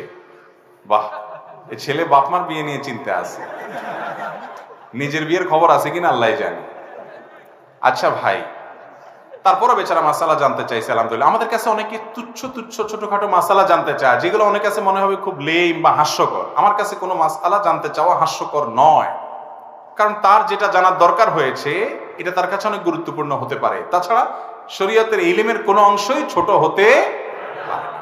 যাই হোক, এই প্রশ্ন উত্তর হলো যে ছোটবেলায় নাবালেগ অবস্থায় যদি বাবা মা কোনো সন্তানকে বিয়ে দেন, শরীয়ত অনুযায়ী সেই বিয়ে হবে ঠিক, তবে সেটা ঝুলে থাকবে। কিসের উপরে ঝুলে থাকবে? ওই সন্তান প্রাপ্তবয়স্ক হওয়া পর্যন্ত। সন্তান প্রাপ্তবয়স্ক হওয়ার পর বাপ মা যে ডিসিশন নিয়েছিল তাদের ছোটবেলায় তাকে বিয়ে দিছে, তাহলে সেই বিয়ে তার উপরে সন্তান চাইলে অটল থাকতে পারে, আর চাইলে বলতে পারে না আমি এটা মানলাম না বা আমার পছন্দ মতো হলো না। কারণ বিয়ের ক্ষেত্রে পাত্র পাত্রের স্বাধীনতাটা মূল ইসলামে। তাদের যদি ইচ্ছা না থাকে, জোর করে বাপ মা কেন, পুরো এলাকার সব মানুষ মিলেও তাদেরকে বিয়ে দিতে পারে না। এই জন্য বাপ মা যদি ছোটবেলায় কোনো বাচ্চার বিয়ে দেয় তো সে বিয়ের কার্যকারিতাটা ঝুলে থাকবে বাচ্চাটা বালেগ হওয়া পর্যন্ত। বালেগ হওয়ার পর সে যদি এটা মেনে নেয়, তারা যদি এটা মেনে নেয়, বিয়ে হয়ে গেছে। না মেনে নিলে বিয়ে হয় নাই। তো যিনি প্রশ্ন করছেন আপনার বাপ মা তো মানছে, না হলে আপনি দুনিয়াতে আসলেন কেন? ওনারা তো মেনে নিছে এটা, আলহামদুলিল্লাহ। অতএব বিয়েতে কোনো অসুবিধা হয় না। আমি একজন ক্ষুদ্র দোকানদার, মিথ্যা কথা বলা মহাপাপ জানি, কিন্তু আমার প্রশ্ন হলো ব্যবসার ক্ষেত্রে একটু আধটু মিথ্যা কথা বলাই লাগে, তাই ইসলামের দৃষ্টিতে কতটুকু পাপ হবে? আহারে, কত সরল প্রশ্ন বেচারা।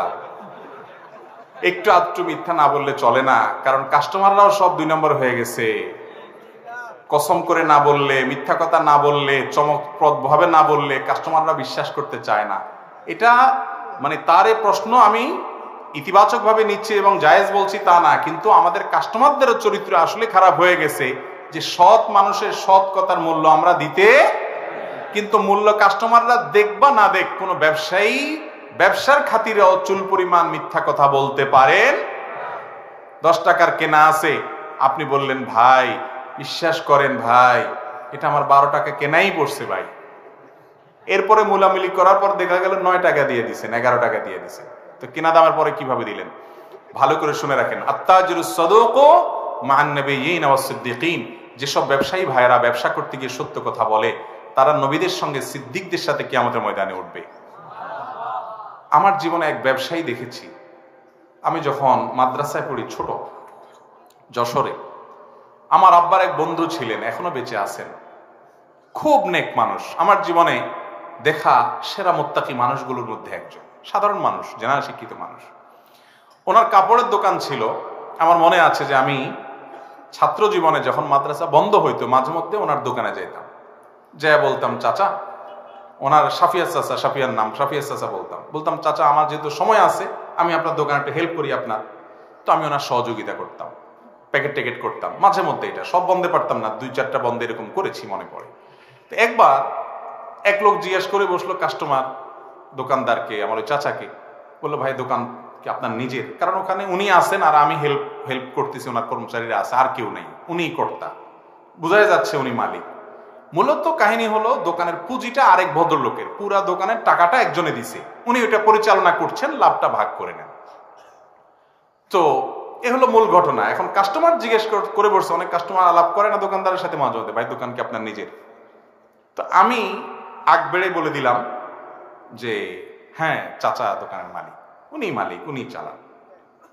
তো উনি সাথে সাথে আমাকে থামাই দিয়ে ওই লোকের সামনে বললো, না ভাই ও ভুল বলছে, এটা আসলে পুঁজি আমার আরেক পরিচিত এক ভাই ওনার, আমি পরিচালনা করি আর কি, লাভটা আমরা ভাগ করে নেই, মূলত দোকান পুরোটাই ওনার, মালিকানা ওনার। এরপর লোকটা চলে গেল কাস্টমার। আমি ধরলাম চাচারে, বললাম চাচা আমি কি এমন ভুল করলাম যে লোকটার সামনে আপনি আমার এরকম শরম দিলেন? আমি বললাম আপনি মালিক। আপনি মালিক তো, এরা সবাই কর্মচারী, আমি আপনার ভাতিজায় হেল্প করতেছি, তা আপনিই তো মালিক। কয় বাবা তুমি মাদ্রাসায়, আমি তখন অনেক ছোট, মিজান নাহমির পড়ি, বা এইটা না সরি মিজান নাহমির পড়ে আরেকটু উপরে উঠি, কিন্তু ছোট মানুষ। উনি আমাকে বললেন বাবা তুমি মাদ্রাসা পড়ো, তুমি আলেম হবা ইনশাআল্লাহ, তুমি যদি কথার ক্ষেত্রে এরকম শতভাগ সত্য সলিড কথা না শিখো তাহলে আমরা কোত্থেকে শিখবো?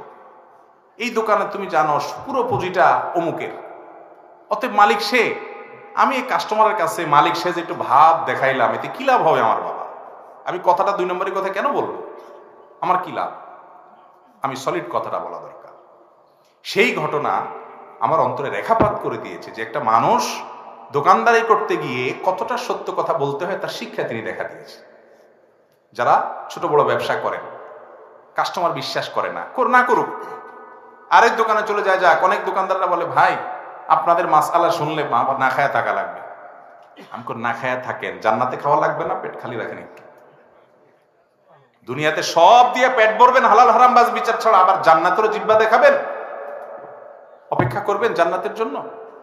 জিহ্বা বড় করবেন? হবে না। অতএব মিথ্যা না বলে ব্যবসা করা, এটাই যুগে মিরাকল। এই মিরাকলটা দেখাইতে হবে ইনশাআল্লাহ। চেষ্টা করবেন, আল্লাহ চাইন তো। আপনি সততার উপরে টিকে থাকেন, দক্ষতা দেখান, স্মার্টনেস দেখান, কাস্টমারকে আস্থা আনার চেষ্টা করেন যে ভাই আমি সত্য বলি। যদি আপনার মূল দাম কেনা দাম বলতে অসুবিধা হয়, দরকার নাই, কিন্তু ঘুরে ফিরে এই নেবে না, মিথ্যা কথা বলবেন না। অনেক দোকানদাররা মনে করে একটু আধটু করে কি করা আছে, জায়েজ আছে।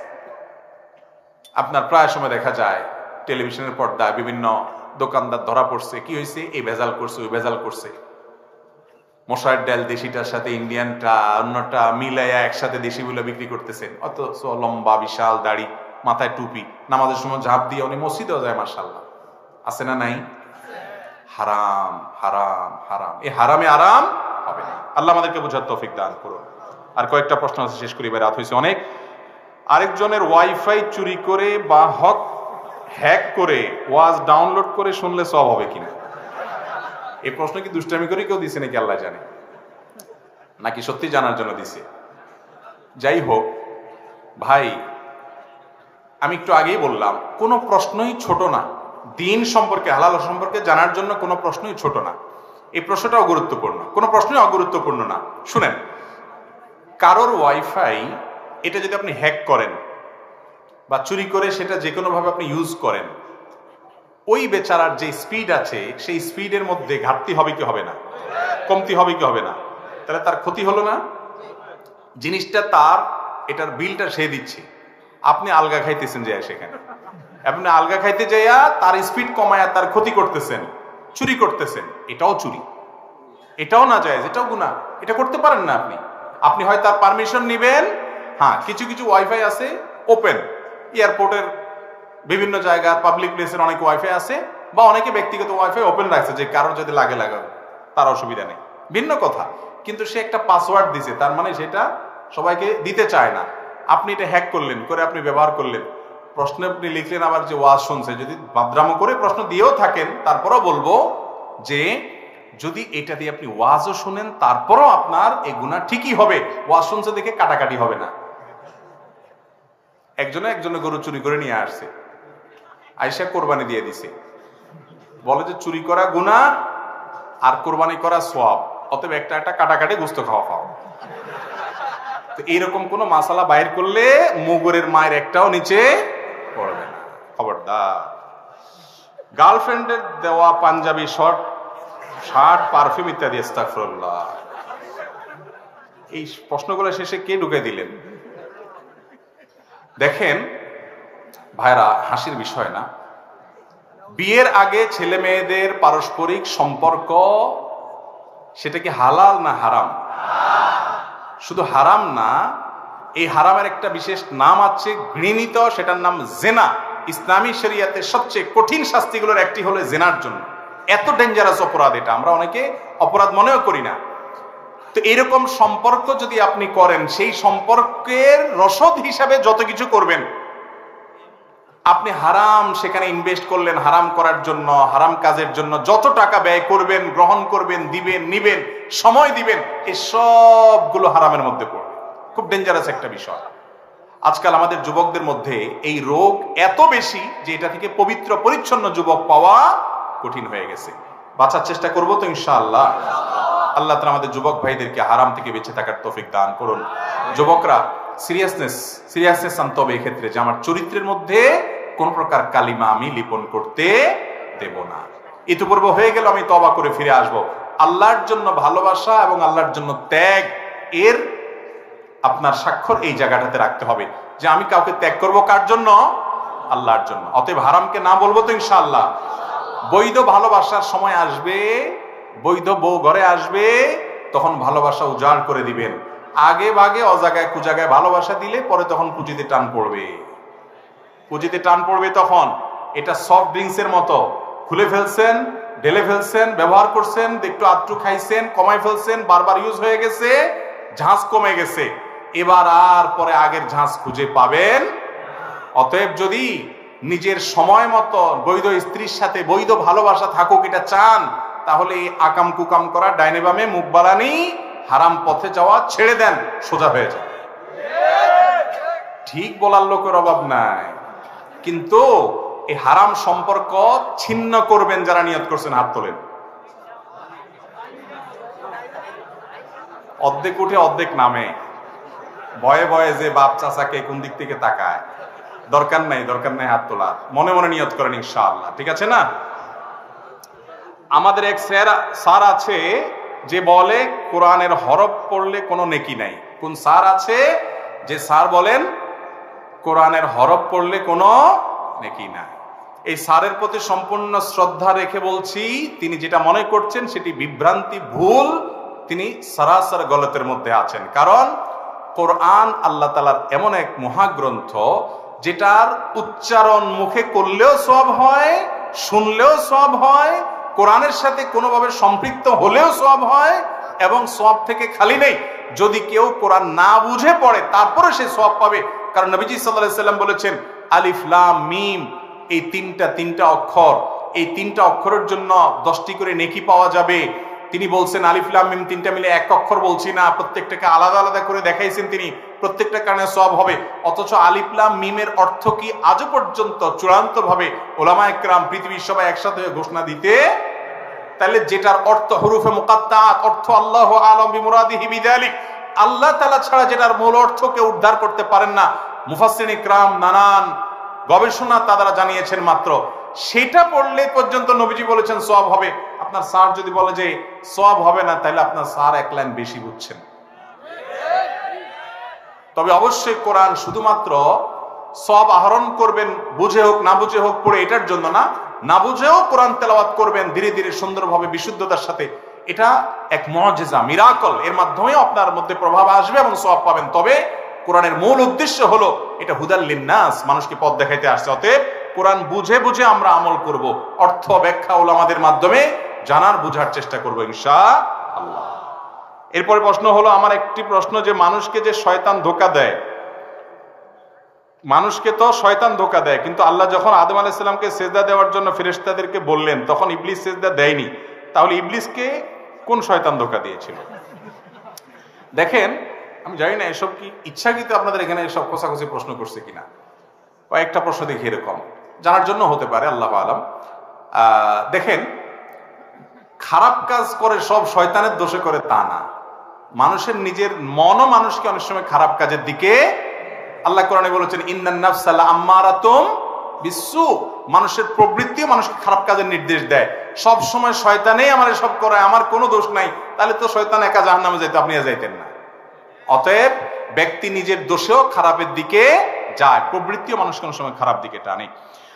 অতএব শয়তান না থাকলে, শয়তান আপনার অনুপস্থিত থাকলে সেখানে আর কোনো খারাপ কাজ হবে না এমন কোনো কথা নাই। কারণ মানুষের প্রবৃত্তি অনেক সময় মানুষের খারাপ কাজের দিকে প্ররোচিত করে।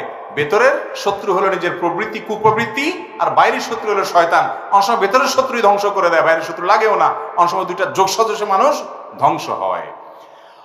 অনেকে নামাজ পড়ার সময় দৌড়ে এসে রুকুর সময় এক তাকবীর দিয়ে রুকুতে চলে যায়। এখানে এক তাকবীর হবে নাকি দুই তাকবীর দিতে হবে? আগে হাত বাঁধতে হবে পরে রুকুতে যাবে? সঠিকটা বুঝিয়ে বলবেন, খুবই দরকারি একটা প্রশ্ন। ইমাম রুকুতে চলে গেছেন, আপনি দৌড় দিয়ে আসছেন, যদিও দৌড় দিয়ে আসা উচিত না, আসতে হয় কিভাবে? ফামশু আলাইকুম বিসাকিনা, নবীজি বলেছেন জামাত দাঁড়ায় গেলে তোমরা হাঁটো এমন ভাবে যেন ধীরস্থিরতার সাথে হাঁটো, তোমরা ধীরস্থির ভাবে হাঁটো। তো হুলস্থুল করবেন না, ধীরস্থিরতার ভাবে আসবেন। ফামা আদরাকতুম ফাসাল্লু মা ফাতাকুম ফাতিমু, এরপরে যতটুকু পান সালাত আদায় করবেন, যেটা ছুটে যাবে সেটা পরে পড়বেন। এখন প্রশ্ন হলো, রুকুতে ইমামকে পাইছেন, আপনি আসছেন, এখন আপনি তো তাড়াহুড়া করতেছেন, ইমাম রুকুতে উঠে গেলে তো শেষ, এর একটা আবার পড়া লাগবে ভেজাল, তাই না? ওই ভেজাল থেকে বাঁচার জন্য মূলত হুলস্থুলটা হয়। যাই হোক, তো আপনি এসে যদি ইমামকে, বা আপনি রুকু ধরার নিয়ত করছেন, ভালো নিয়তি আছে ধরেন, তো আপনি সেক্ষেত্রে কি করবেন? তাকবীর কয়টা দিবেন? উত্তর হলো তাকবীর এখানে দুইটা। এক হলো তাকবীরে তাহরিমা আল্লাহু আকবার, আর একটা হলো রুকুর তাকবীর। দুইটা তাকবীর। তাকবীরে তাহরিমা যেটা, এটা দাঁড়ানো অবস্থায় দিতে হবে, না দিলে নামাজ হবে না। অনেক লোক আছেন এটা খেয়াল করেন না। আপনি আল্লাহু আকবার দাঁড়ানো অবস্থায় বলে এরপরে আপনি রুকুতে যান, তাকবীর যদি দুইটা না দিয়ে একটাও দেন নামাজ হয়ে যাবে। কারণ দ্বিতীয় তাকবীর যেটা রুকুতে যাওয়ার সময় দিচ্ছেন, এটা ফরজ না, ওয়াজিব না। বুঝতে পেরেছেন কথা? ওইটা যদি ছুটেও যায় নামাজ হয়ে যাবে, কিন্তু প্রথম তাকবীরটা দাঁড়ায়া দিতে হবে, সেটা কি? ওয়াজিব, ফরজ। তাকবীরে তাহরিমা ফরজ। অতএব আল্লাহু আকবার এটা বলে এরপর আপনি রুকুতে চলে যান। দ্বিতীয় তাকবীর যদি নাও দেন রুকুতে আসবেন, নামাজ হয়ে যাবে। কিন্তু সুন্নাহ হলো আল্লাহু আকবার বলে তাকবীরে তাহরিমা বাঁধেন, এরপরে আল্লাহু আকবার বলে রুকুতে যান। হাত যদি নাও বাঁধেন অসুবিধা নেই। এখানে বুঝেন, একটা হলো দাঁড়ানো অবস্থা আল্লাহু আকবার বলা, এটা হলো ফরজ, আবশ্যক, এটা করতে হবে। হাত বাঁধাটা জরুরি না। আপনি আসছেন, আয়সা দাঁড়ায় আল্লাহু আকবার বলছেন, এরপরে রুকুতে গেছেন আবার তাকবীর দিয়ে, হাত বাঁধেন নাই, নামাজ হয়ে যাবে। কথা কি বুঝাতে পারছি? আর যেহেতু ইমাম রুকুতে আছে, হাত আপনি আল্লাহু আকবার রুকুতে চলে যান, হাত বাঁধলেন না, কিন্তু আপনাকে তাকবীর দাঁড়ানো অবস্থায় দিতে হবে।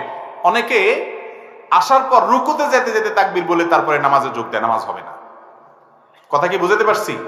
আল্লাহু আকবার বলা শুরু করছে কখন যাইয়া? রুকুতে যেতে যেতে, মানে রুকুর দিকে বেশি ঝোঁক, হ্যাঁ দাঁড়ার দিকে বেশি আছে, আপনি মুভ করতে করতে রুকুর দিকে যাচ্ছেন, তখন তাকবীর দিয়েছেন, বেশিরভাগ দাঁড়ানোর দিকেই আছেন, তাহলে নামাজ হয়ে যাবে ইনশাআল্লাহ। আর বেশিরভাগ যদি রুকুর দিকে চলে গেছেন তখন তাকবীর বলেন, তাহলে নামাজ হবে। আমি কি বুঝাইতে পারছি বিষয়টা? খুব সূক্ষ্ম একটা পার্থক্য। ইমামকে রুকুতে পাচ্ছেন, আপনি হাঁটতে হাঁটতেও যদি আল্লাহু আকবার বলেন, নামাজ হয়ে যাবে তাকবীরে তাহরিমার নিয়ত করে। এটা প্রথম তাকবীর, যেটা ফরজ। কিন্তু রুকুতে অর্ধেকের বেশি চলে গেছেন, রুকুর দিকে ঝুঁকে গিয়ে এরপর আল্লাহু আকবার বলতেছেন, নামাজ হবে না। তাড়াহুড়া করতে গিয়ে আমাদের অনেক ভাই ভুল করেন। অতএব তাকবীরে তাহরিমা দাঁড়ানো অবস্থায় দিয়ে দিবেন, প্রয়োজনে মুভ করতে করতে দিবেন, যাতে দাঁড়ানো অবস্থা আল্লাহু আকবার বলা হয়ে যায়। এরপর রুকুতে চলে যান, তাও ভালো, দেরি করেন না। কিন্তু রুকুতে গিয়ে বা রুকুর দিকে বেশিরভাগ ঝুঁকে তাকবীর দিবেন, আর তার আগে তাকবীর দিবেন না, এমনটা যেন না হয়। আল্লাহ তাআলা আমরা যা শুনলাম, জানলাম, বুঝলাম, এগুলোর যে আমল করার তৌফিক দান করুন। জাযাকুমুল্লাহু খায়রা ওয়া আখিরু দাওয়ানা। জি ভাই, আল্লাহ রাব্বুল আলামিন এই মাহফিলের পেছনে যারা পরিশ্রম করেছেন, অর্থ দিয়েছেন, সময় দিয়েছেন, তাদের সবাইকে উত্তম বিনিময় দান করুন, বলুন আমিন। আল্লাহ, আমরা যারা এতক্ষণ কথা বললাম, শুনলাম, আয়োজক ভাইরা যারা আয়োজন করলেন, তাদের সবাইকে আল্লাহ তাআলা কবুল আর মঞ্জুর করুন, বলুন আমিন।